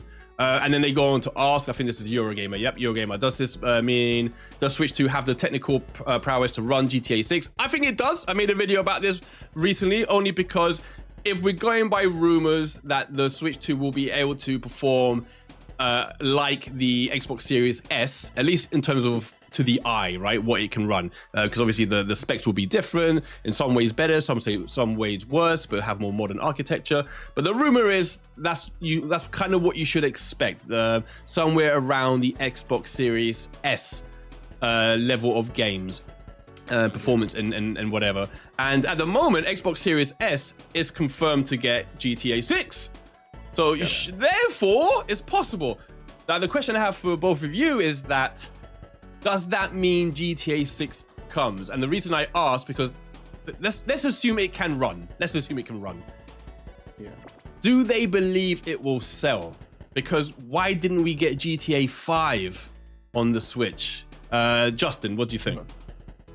So with GTA 5 on the Switch, I think that might have been maybe just because that game was just how big it was, you know. Yeah.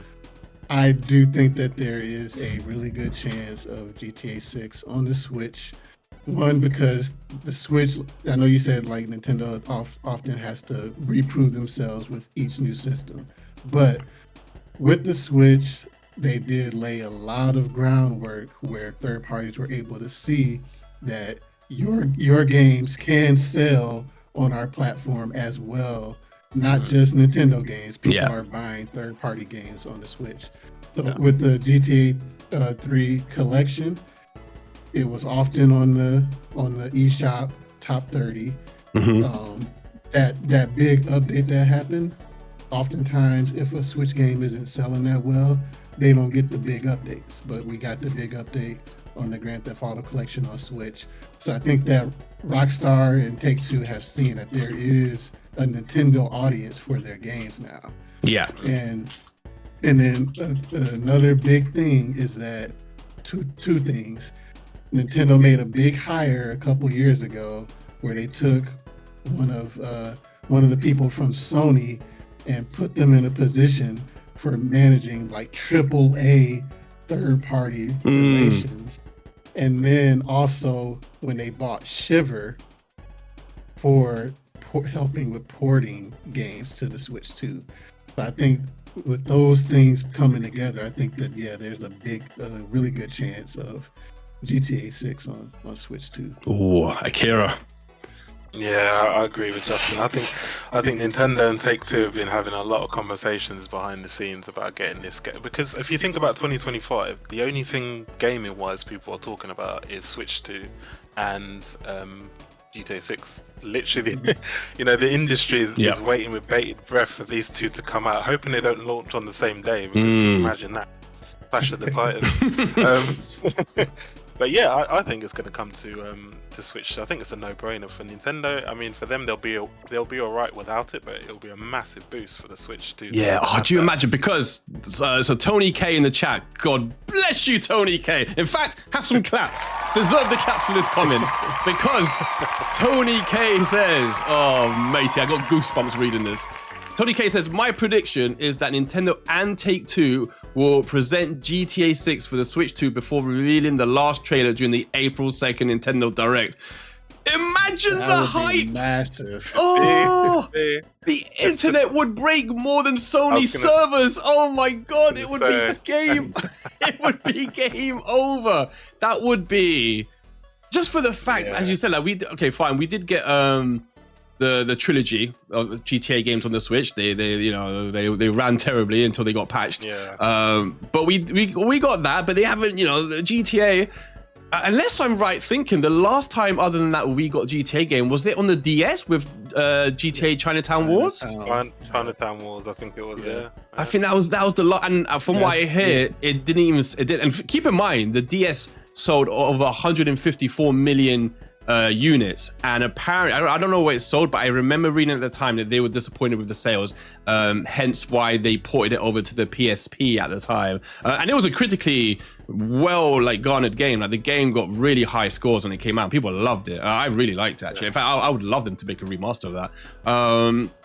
So yeah, Tony K, that would be the dream. Honestly, very few things I want more than that. You know, I mean, give me some more Dying Light on Nintendo, but you give me GTA. Oh my God. Well, we're going to talk about what I want. I think we're about to finish up here with our predictions and all this Switch 2 talk. So we're going to talk about some Astral Chain and cry a little bit with people in the chat. But Biddy has got a couple of questions. We're going to cry salty tears, let me tell you. It looks terrible. And Biddy loves Astral Chain and Bayonetta. I think he prefers Bayonetta. I know that I asked Justin before we went live. I know Justin, I think, likes Bayonetta 2 more than Astral Chain. I think Bayonetta 2 is your favorite action game, I think you said? Yeah. Yes. All time. And Akira, are you a fan of Bayonetta? Oh, big fan of Bayonetta. Big time. Yeah. Which is your favorite Bayonetta? It's number 2 by far. Three I did enjoy. I think 3 had just a lot more just craziness going on, but number 2 was just out of this world, crazy now, good. Here's the question. Bayonetta 2 or Astral Chain? Oh, I'm sorry, Astral Chain, no hesitation. Yeah, boy! No, claps no, for Akira. nothing. Yes! Nothing against Bayonetta. It's a fantastic game, but when they dropped that Astral Chain trailer in, I think it was the February Direct in 2019, I think I absolutely lost my mind. Yeah, it was out like 6 months later. It was a really short turnaround, wasn't it? I think. Yeah, February Direct and then released in August 2019. Yeah. I lost my mind. I was like, "What is this?" It just kept getting better. I was like, "What is it?" I was like, "When do I buy this game? It looks so good." God, I'd stream it now. I'd stream it now if I didn't have to wake up at 7 in the morning. God damn it! Hold on, but we're gonna talk about Astral Chain 2 now, in fact. But hold on, because I saw Biddy has got a question. I think for both of you, maybe. Here we go. Biddy says Akira mentioned that he comes from the PC world. Question: what games from that world, if true, about the Switch mouse, could you see fitting into the new console? Good question. Now I feel even worse about having people boo him. I am a massive World of Warcraft fan. So when I first heard about mouse support, I was like, maybe I'll actually dust out my Warcraft account and actually start playing it again. But yeah, I mean, for me, it'll be anything sort of point and click or sort of Warcraft sort of thing, StarCraft, Diablo, sort of anything like that would be really, really good. Civilization games as well, because I can't get my head around playing those games with a controller. So, it's funny you mentioned that because I should have got the article up, but the developers from Civilization came out specifically to talk about the Joy-Con mouse, Switch 2, and basically they were very happy about it, like super glowing. So I think we can assume that they'll have that kind of control set up on the Switch 2 for Civilization. So that's good. I think. Yeah, I can't get my head around controlling that game with a controller. It feels alien to me because I've played Civilization for like the first one with the mouse and keyboard, and it just feels weird. I think Biddy has said this before. I think we were talking one time. It's so funny. Every so often I'll give Biddy like a Discord call just to sort something out for like 5 minutes, and we'll end up talking Nintendo for like 2 hours. And one of the things we spoke about before was about this. The mouse, and it was Biddy who mentioned this, that basically with the new mouse con, whatever you want to call it, they have almost like every type of control method you can get now. They got the typical, controller stick control. They got the gyroscope now. They got like a true, mouse control now. So it's literally like, imagine getting a game like, I don't know, Civilization or Doom, and just like literally being able to flip with any control scheme you want. It's gonna be crazy. It's gonna be really cool. I think the Splatoon guys will be very happy with mouse control as well. Yeah, the thing is, I've tried to play with gyroscope, and I'm just not good at it. I can't. I'm still like one of those right stick goes too far, bring it back in a little bit. Type control. I saw Justin piping up there. He's giving me the vibes of being lethal with gyro controls in games like that. Are you gyro, Justin? Gyro Yeah, man, Justin, that's your new name. There you go. JJ. Yeah. Oh, it's a G. GJ. Yeah, I love that combination gyro with the dual stick. That's my. I need every shooter, every first person game needs to have some gyro in it. Oh man, let me tell you how I play shoot 'em ups, guys. In my old age, the reaction speed's going. So what I do is usually when I play Call of Duty, I haven't played it in a while, but I will on Switch. But what I'll do is I'll hide around the corner, and then I start shooting before I turn the corner. So I'm already shooting in case someone's there. Because I know my reaction speed is like never going to be enough. Like especially these like little rats online, man. You just pop your head out and just boom, dead. It's like, no. So I think even with all these control schemes, I'm still going to be just playing two sticks. I can't see, I'm too old to like learn something new. Is any more crazy? Bidia saying gyro is crazy. Yeah, Bidia loves gyro. Bidia says, my boy J.S. Smith with the Bayonetta. Let's go. All right, well, let's talk about, we've like gone all through the Switch 2 stuff. Let's get to brief. We won't spend too much time on it, but we got to talk about Astral Chain 2. The reason I'm talking about this is, so Astral Chain is one of my favorite games on a Switch. A little spoiler, when we do our top 5, we'll do that next. It's in my top 5. It's a game that I think it's the best exclusive on the Switch. It surprised me that it sold as well as it did. I don't know if it carried on selling, but I know it surpassed 1 million really quickly when it came out, and that kind of surprised me because it was a brand new IP and all this kind of stuff. So like I love it. Briefly, guys, just let me know why you think the game is so special. Briefly, Justin. Why is it so special? No pressure. So, yeah. So yeah, I mean, like Akira said, that just that initial reveal in that Nintendo Direct, you're like, oh, what is this game? And it just immediately hits you with the style, the sauce, the flavor. So just everything about it just looks incredibly cool. And then it has the music. The music is amazing. And then it has that Platinum Games. They are the masters of it. It has the Platinum action that is just so good. But I love how they break things down too, where you have like the investigating segments, where it's not just like crazy action non-stop. It gives you a second to breathe, kind of get to see the beautiful world that's there, the stylized world. Absolutely. And yeah, it's the story. The story was just kind of, it was okay. It was cool. It got the job done. But yeah, no, it's just an amazing game. To me, a game that I need more Switch players to play. 100%. And I would say, yeah, it's definitely, this was the best new IP that Nintendo created in a long time, and definitely for the Switch. Absolutely. Yeah, Akira, why'd you love it so much, dude? Oh boy, I mean that year was the year of games, man. Absolutely. I mean, we had Fire Emblem Three Houses that year, but Yes. yeah, this game just came along and just was like, what? As I said, like, I remember watching me like, what is this game? And just my mouth, the smile in my mouth kept getting bigger and bigger and bigger. I was like, what is this? This is so good. But when you actually got to play it, it was just the way it just was presented. Like that intro to the game, I still think is one of the best intros to a game I've ever played. Oh my god, yeah. Fades, you know what I'm saying? When it fades from the face straight onto the bike and you go straight into it and you're like, my goodness, you knew it was going to be special from then. But I fell in love with this game from like the cyberpunk sort of manga anime aesthetic it had.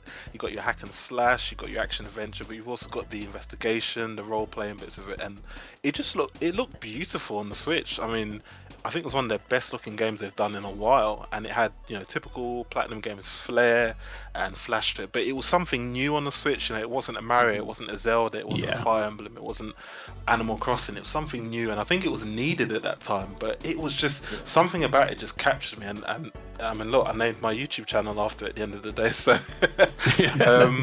yeah, it is one of my favorite. I mean, know what? Well, 6 years later, and I'm still talking about Astral Chain. It was so good. Just the best thing that they've done, with something new in a long time. So yeah, it has a special place in my heart. This game. Yeah, definitely. So then it's super sad. So basically, the game, of course, the director, or was he the director? No, it wasn't Kamiya. He was Kamiya, the head of Platinum Games, who developed the game. Famously left. How long ago? Over a year ago. He wasn't allowed to make any games or do anything, work anywhere for over a year. He's since left, made his own studio. Is it called Clover? I think I want to say. Oh yeah, Clover. Yeah. Clover, yeah. And with him, he's taken a bunch of people from Platinum Games as well. I was looking up to see here because he was. I wish I got it up. I had the article of him talking about the reasons he left. But so basically, he wasn't happy with the conditions there. He wasn't happy with a lot of things that he saw there, and so he's left, which was already a massive, massive big deal. As I said, he's gone on to open up Clover. He's now got a deal with Capcom, and they're making another. What do you call it? Is it Okami? Yes, okay, that's it. Okami. Yes, Okami. And the funny thing is that, let me just rewind that. As well as Okami, he did an interview where he was talking about games he'd want to bring back. One of them was Okami, which he's bringing back, and the other one was Beautiful Joe, which I was like, oh my god, I would kill for that to come back. But as well as him leaving, the director, I forgot his name, but the actual director from Astral Chain has also left Platinum Games.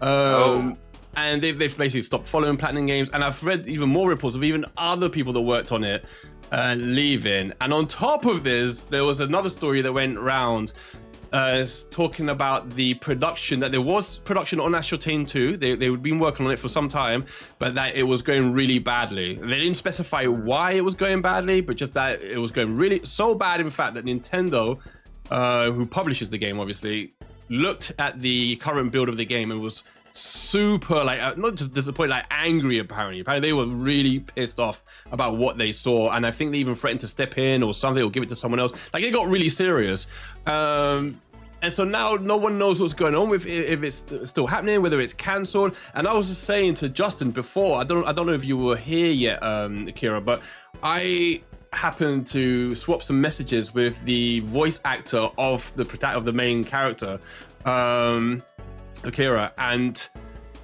asked him, when are we going to hear about Astral Chain 2? And he literally just put sad emoji face. I have no idea, is what he said. Oh dear. Yeah, it was literally no idea. Super downbeat. I got the impression that there was just nothing to even report on. And you think, man, if after this amount of years he hasn't even gone in to record lines, that's a terrible sign. Sorry, go on. I didn't know about. Yeah, I didn't know about. I heard about the director. I think his name was Takahisa something. Yes. He'd left Platinum recently. Yes. And I'd hoped he would have joined Hideki at his company, and then they could just collaborate with them. Yeah. I think he has. Yeah, I think he hasn't. Did he not join him? I'm not sure, because I heard it was a couple of days ago that he left. I thought, oh god, another one's left. Yeah. Platinum, but hopefully he's joined him, because then Nintendo can just collaborate with them and get the game made that way, because they own the IP. So. That's the thing, right? Because that's the question I was gonna ask you guys. Who, if Nintendo was to hand it to someone else, who do you think could make another Astral Chain for them? Oh, Hideki Kamiya could make that with his eyes closed, easy. Yeah. Easy. Yeah. Justin, what do you think, right? Yeah. So that rumor definitely wasn't the greatest rumor, but like you said, the one silver lining in there is the fact that Nintendo threatened to take it and give it to someone else. Yeah. So to me, that shows that they still they want to do something with this franchise. Who would I give it to? I think with Hideki Kamiya's company, just they're just now kind of getting started on Okami, so I don't really know how many games they could take on at one time. I think someone that maybe could be underrated that could do it would be maybe Mercury Steam. Yeah, maybe. It's funny enough, they released, I don't have it now because I think they released it was just an image of their new game, some kind of fantasy RPG or something, Mercury Stream. I don't even know if it's coming out on Switch actually now I think about it. But yeah, I'm surprised Nintendo hasn't bought them. I've said this to Biddy in the chat loads of times.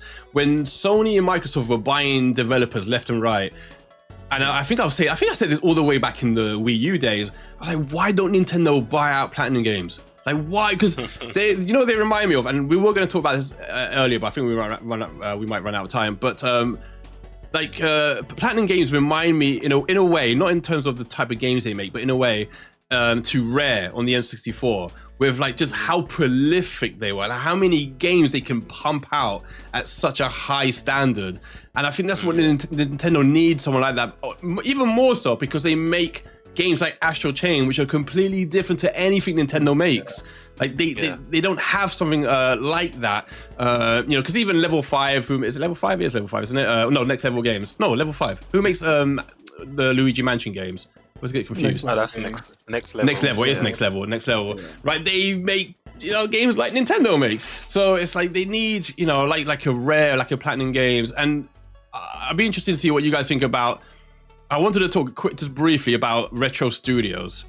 Because Retro Studios is like one I think could make an Astral Chain. But to me, me and Biddy have spoken about this a bunch of times.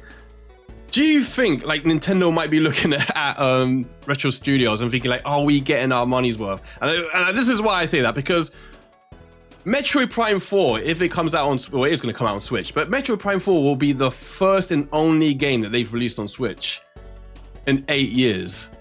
And you think that's insane to me, that they basically their return is one game in 8 years. When back in the day, during the GameCube, they made They made 2 Metroid games, and I think people thought that they were kind of like Nintendo's new Rare. But Rare made like 10 games on the N64. So like, do you think it's worthwhile or do you think Nintendo will keep hold of Retro Studios in the long term? Or do you think that's like a solid partnership, or do you think they might think, it's kind of expensive because they've spent money on Metroid Prime 4? Yeah, I think with Retro it's a weird one because we look at what they've sort of released on Nintendo platforms. It doesn't seem a lot, but we also don't know what they've been working on behind the scenes, or if they're providing support for any other games. And Nintendo doesn't generally publicize who works on what. I mean, look at all the flack that they take when they release a remake or something. They don't credit the original people, so we don't know what Retro. You don't know what Retro's been doing. Yeah, you don't know what Retro's been doing behind the scenes. But it's definitely a sign of confidence that they said that they took Metro Prime 4, which was being produced by Bandai Namco. It was, Bandai Namco, yeah. And Nintendo said, look, we're not happy with it, and then gave it back to Retro Studios. So that's a sign of confidence. And look at the turnaround in 2019, I think that they took over the game. It's crazy. So I think they recognise the talent that's there, but I think maybe getting them to do something new might be good as well with Retro Studios. They could, because these are the guys that make this critically acclaimed series of Metro Prime series. So surely they could do a similar game in that style, but maybe something else. So, the worrying. Yeah, no, you're right. The worrying thing I about Retro as well. Hold on, before I can finish that, we got in the chat Palm. Who is it? Someone Palm who said something about Akira. For shame, Akira. He's trolling you. Hold on. Don't mind. Palm's a good friend of mine. I just messaged him. I figured. Hold on. Stop stalking me. Typical Akira Twin still hiding his identity. Tony. That's my good guy. That's my brother. Welcome, Palm. Welcome to the chat. Well, you deserve hands as well. Have some hands, Palm. Oh, wait. Oh, we run out of hands. No, hold on. Hands for Palm. Tony says, welcome back from your trip, ATB. Thank you, Tony. DG says, ATV, did you have fun time on your vacation? I had a pretty good time. I was relaxed. Oh, this is what I was going to tell you guys about who Nintendo should buy. Bidia, once again. Here we go. Can I put it up there? Here we go. He's asking in Spanish, what is Playtonic doing? Playtonic, a bit of information. I've actually got an interview with Gavin Price, Gavin Price, for those who don't know, is one of like the OG developers at Rare. He worked on like Banjo-Tooie, Perfect Dark, Conker's Bad Fur Day, bunch of games, and then he went on to co-found Playtonic and is one of the main directors on the ukulele game. So I was gonna ask him a bunch of questions when I see him, but one of them was gonna ask him about the cheeky little Nintendo Switch 2 hint that they put on the end of the ukulele trailer. He'll probably say nothing, but that is a company that I think Nintendo should buy.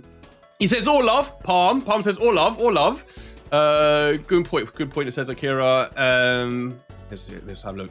Tony says, I want to see Nintendo come out with a horror survival version of Metroid. Yeah, this is, we're going to come to the end of our podcast, but I don't want to keep you guys on too long. We're still going to come up with our top 5 Switch games of all time. You guys can vote in the chat who you think's got the best top 5. I know I'm not going to win because I don't have a Zelda game in the top 5. It's not my fault. They should have made better ones, Nintendo. That's my argument. Watch the numbers dwindle. Incidentally, we do have new people I can see in the chat. I did have a little sign up here.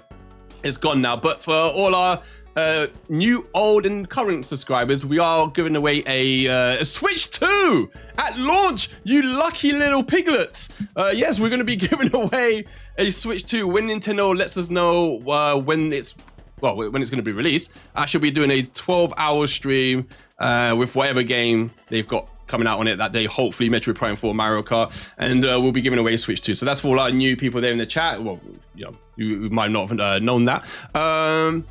Let me just catch up with the last few chats, and then we'll go on and start rolling stuff. No plays! Oh, he says my boy is live. I know, usually I'm streaming like 4 in the morning, so a lot of people don't get to see me. Crafty Kusi says, oh, the Super Bowl. I didn't even know the Super Bowl. I never watched the Super Bowl. I've tried many times to get into American football. Like, I love the idea of it, but it doesn't grab me. Like, you gonna watch the Super Bowl, Justin? I was going to watch it, but then my heart was taken from me when my Lions got eliminated. Oh, yeah. So I feel bad. I feel bad for asking now. Yeah, but I gotta see what Kendrick. That's what I was gonna say. I was gonna watch it just for his halftime. Yeah, absolutely. Yeah, that's all I'm waiting for. Is the internet after he does his performance. That's it. What time does it start at our time? It's like 2 in the morning. I know. I think like 11:30. Our time. Oh, we gotta wrap things up then. Okay, I don't keep you guys too long. Apologies. Let's read the last few messages. Crafty says, I agree. Nintendo giving control of Metroid back to Retro was a good sign of confidence. Plus, I think they've also been working on a new DKC game as well. This is where things get thrown up in the air, right? Because DKC, the rumor was that Nintendo took charge of that again, and it was like their Mario team was going to be working on it. And then the thing with Retro is like loads of their original team members have gone to like work for other developers now. So I don't know what percentage of the original Metroid team is at Retro, but it's not a big amount. It's a lot of them have left. But okay, yeah. So the roundup, Astral Chain 2. Oh, it's bad boobies. I'm afraid it doesn't look like it's gonna be happening for a while. And then yeah, Retro Studios. After Metroid Prime 4 comes out, their next game, 2029, who knows, I don't know.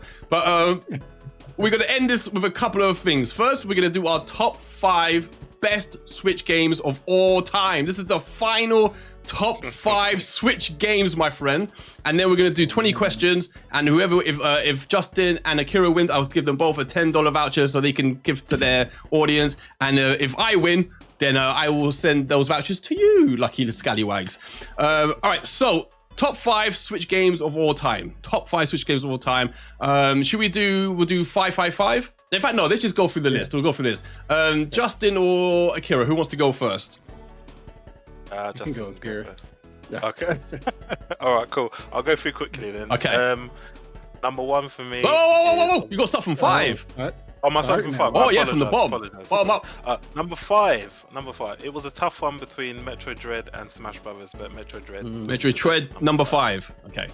Number 4 is Tears of the Kingdom. Tears of the Kingdom at 4. Okay. Number 3 is Xenoblade Chronicles 3. Yes, okay, yes. yep. Number 2 is Fire Emblem 3 Houses. Oh, okay. Yeah. Good game. And number 1 is Astral Chain for me, I'm afraid. Oh, nice. Okay. So then round it really quick. Number 5 was Metroid Dread. Yep. Number 4 was Tears of the Kingdom. Tears of the Kingdom. 3 was Xenoblade Chronicles 3. Xenoblade Chronicles 3. 2 Fire Emblem 3 Houses.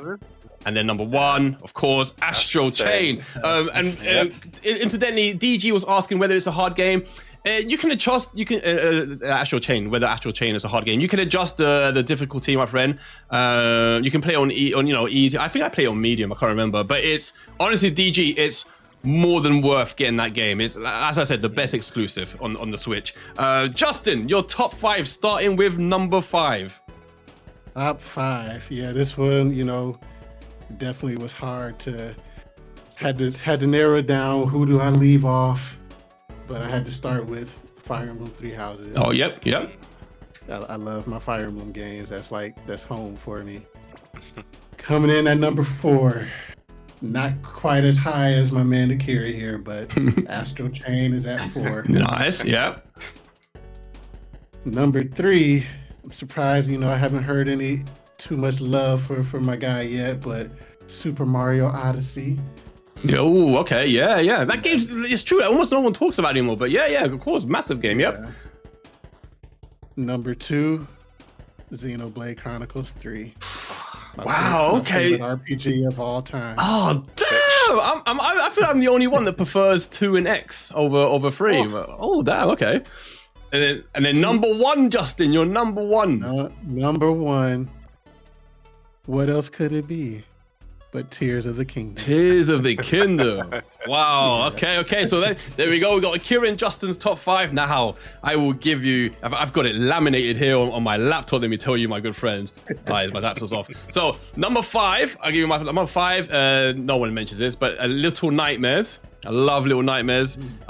People who've been on my channel a while know that anything horror I love. I just adore anything horror. So Little Nightmares is number 5.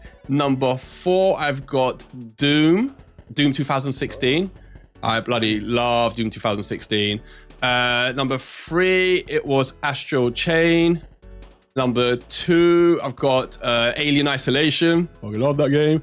And then number 1, the best game, not just on the Switch, it's the best game on any system. It's the best game in the last 10 years at least. And that is Dying Light, my friends. Yes, indeed. Do not hate. Go and play, my friends. It is the most incredible horror experience ever. You can play it alone, play it with friends, big open world. I happen to think it's the best port on the Switch as well. Even more. I know Bidia in the chat, we disagree on this quite a bit.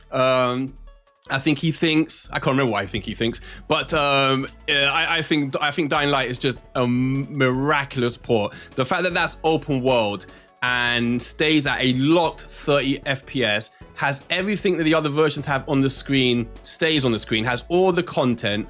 It looks way better visually than something like another open world game like The Witcher, despite the fact they were both made in the same year. And so that's my top 5. So in the chat, let us know who you think has got the best top 5. Are you also a fan of Little Nightmares? Do you think it's better than Tears of the Kingdom, as I do? Don't be shy. Don't leave me hanging. Let us know. Right, and while you guys are letting us know that in the chat, we got 20 questions. I've picked a game in my head, and Justin and Akira have got 20 questions to guess what the game is. Basically, if you're going to guess, it has to be correct. Otherwise, you get to 19 questions, and the 20th has to be the guess, unless you happen to guess it beforehand. So are you both ready?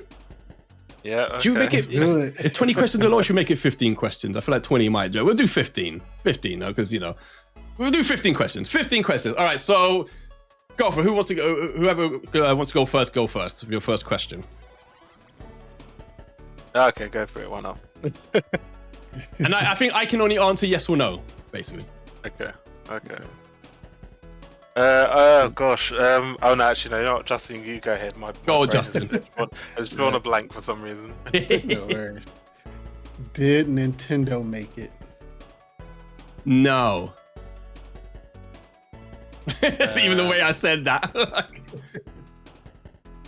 And you guys can guess in the chat if you want to help out as well. Is it on the Nintendo Switch? Yes. Yes. Did Nintendo publish it? Yes. 3 questions. Is it a sporting game? A what game? Is it like a sports game? No sport. No, that's 4 questions. Does it have 3 in the title, or can I not ask that? No, you can ask that because I can say yes or no. No. Okay. It's 5 questions. 10 more! Well, really 9, because the 10th has to be a guess. Did it sell over 10 million copies? Oh, I need to check that. Hold on. I need to check that. Hold on. You guys can't see my Google, can you? No. It might. It's a good chance it did. Hold on. Let's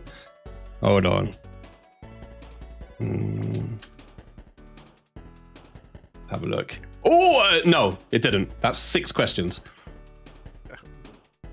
Ooh, that's close. Is it on other systems? Yes. 7 questions. Crafty, it's not ARMS. Oh, and Tony, by the way, is angry that none of us put Hollow Knight in the top 5. Sorry, Tony.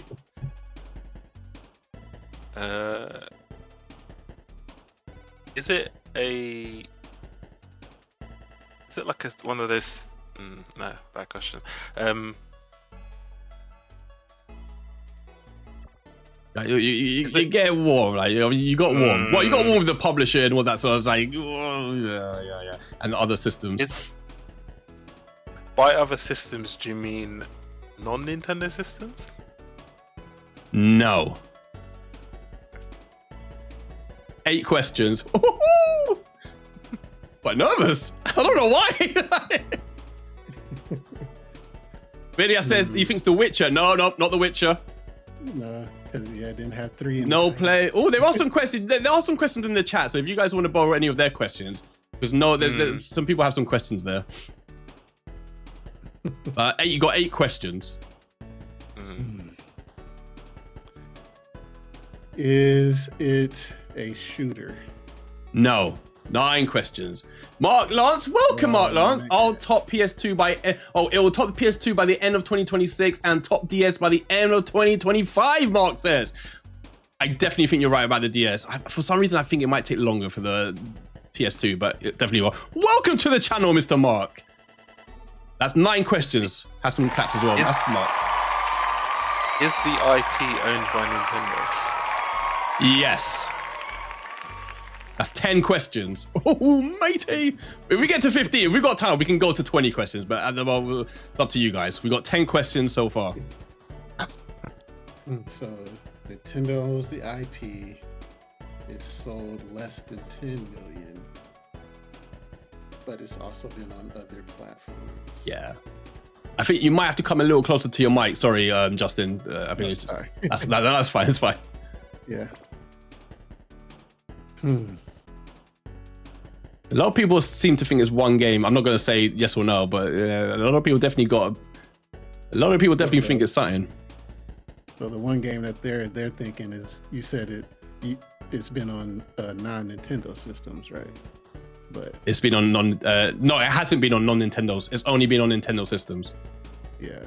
So it can't be one of the ones that they're yeah. Do you guys want to play 15 or 20 questions? I'll let you guys decide, because I know you guys have to go off and watch footballs. I'm fine. I'm easy. 20? All right. Yeah, no, I'm you go, Justin, because it's your turn. Go for it, Justin. Is it a mature game? No. I mean, that's a tough one, because it's yes or no question. But I would say no. That's 11 questions. No, not at all. Does it have the word country in the title? Yes. F my life. Yes. That's 12 questions. Did it come out this year? I don't have to answer that. I'm gonna say no. I can't answer that. I can't answer that in a yes or no. Okay. Well, man. Is it Donkey Kong Country Returns HD? No. It's 13 questions. Is it Donkey Kong Country Tropical Freeze? No. Oh. It has 14 questions. We're getting close. Crafty says 100 questions. Yeah, we're gonna get there at some point. Oh my gosh. It might be worth. I can't say nothing. We'll play to 20, so you got 14, because otherwise the next one has to be the guess. So you got effectively 5 questions, and then you got a final guess. I would. Oh man, a lot of people. Everyone's guessing the same wrong. Oh wait, no, everyone's. I'm not gonna say anything. Farino, welcome, Farino. I like Octopath Country Returns. I can't believe how I can't believe it. I would guess maybe the platform or the year or something like that. Maybe like the decade or something. It's what I would do. Okay, he's giving us hints here now.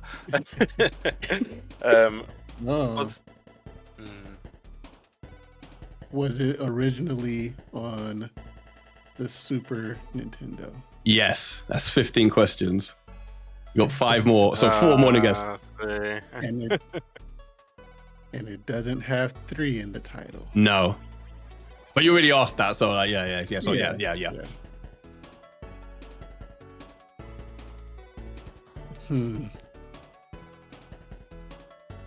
Is it? Do you have a guess, Akira? I think I have a guess. I'm still leaning towards what I said originally, but I think it's. The problem is I think there were at least 3 on the SNES.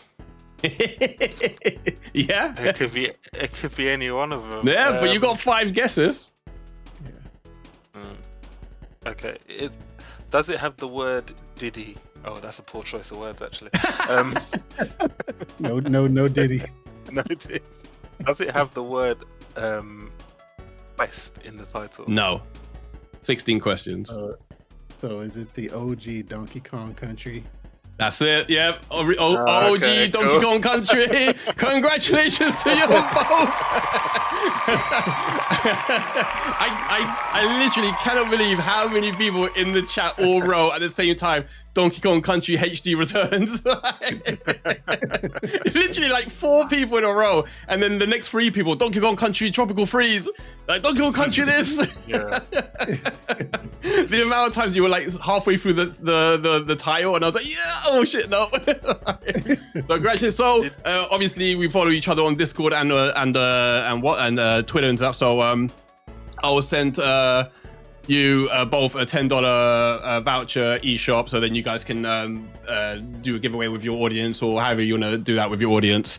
For my audience, what can we do? We tried our best. We got nabbed.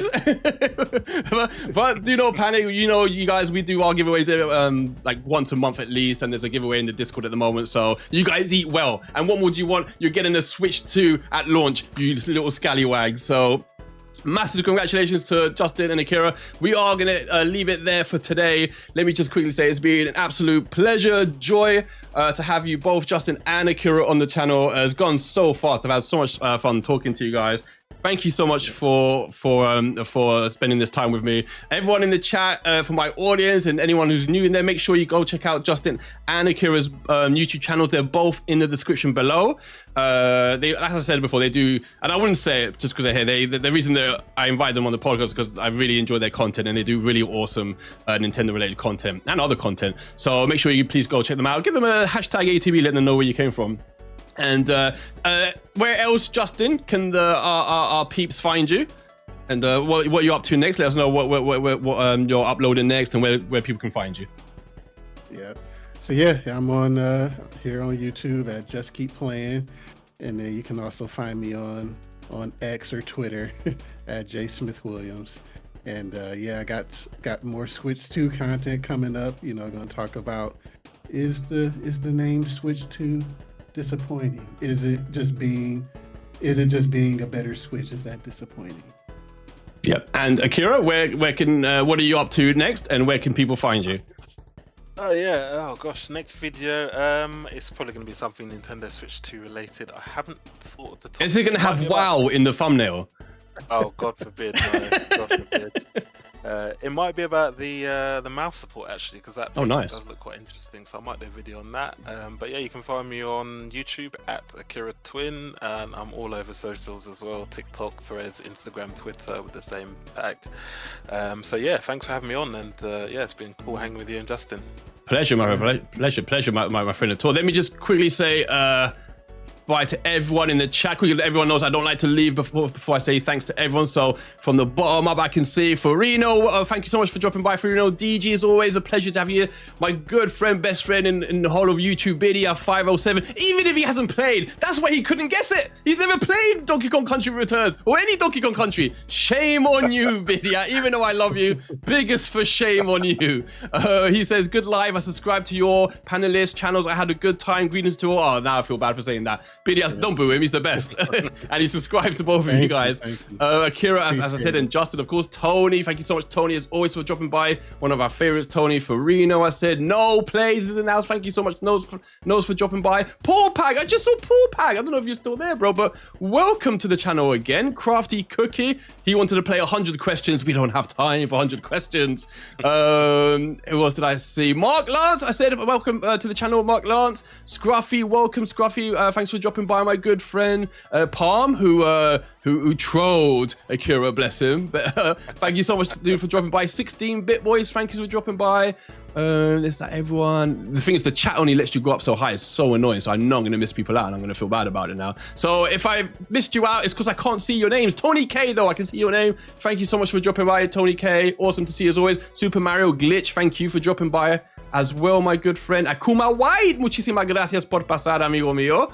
I chat you in a bit, my friend. Awesome to see Akuma White always. And I think that's all I can see. Isaac Smith, I can see you actually. Welcome, welcome. Saya Jimmy, no te vi. Saludos. Saya Jimmy's in the house. Welcome, bro. And NM63, of course. Thank you so much. Jaden Christopher was here. Oh, we got loads of people. Darby Beats, welcome, Darby Beats. Ioku Productions. Who said, I just saw this now, I played both, but Dread is just so peak, bro. Oh, he was talking about Prince of Persia and Metroid Prime, Metroid Dread. Yeah, man, Metroid Dread is just incredible. So we'll leave it there. That's all the names I can see from now on. And of course, my good friend 16 Bits and Bobs, who came here just to troll us about the Switch not being able to catch the PS2. He left though before I can boo him, so it doesn't count. But everyone else, my friends, have an awesome one. I will be back tomorrow with more Nintendo news, of course. I might even do a stream, but I don't know what I'm going to stream. So you guys hang on here, by the way, on Discord. Don't hang up. I'm going to say bye to you guys properly. So yeah, everyone else, have an awesome night. See you all later. Bye, my friends. Bye.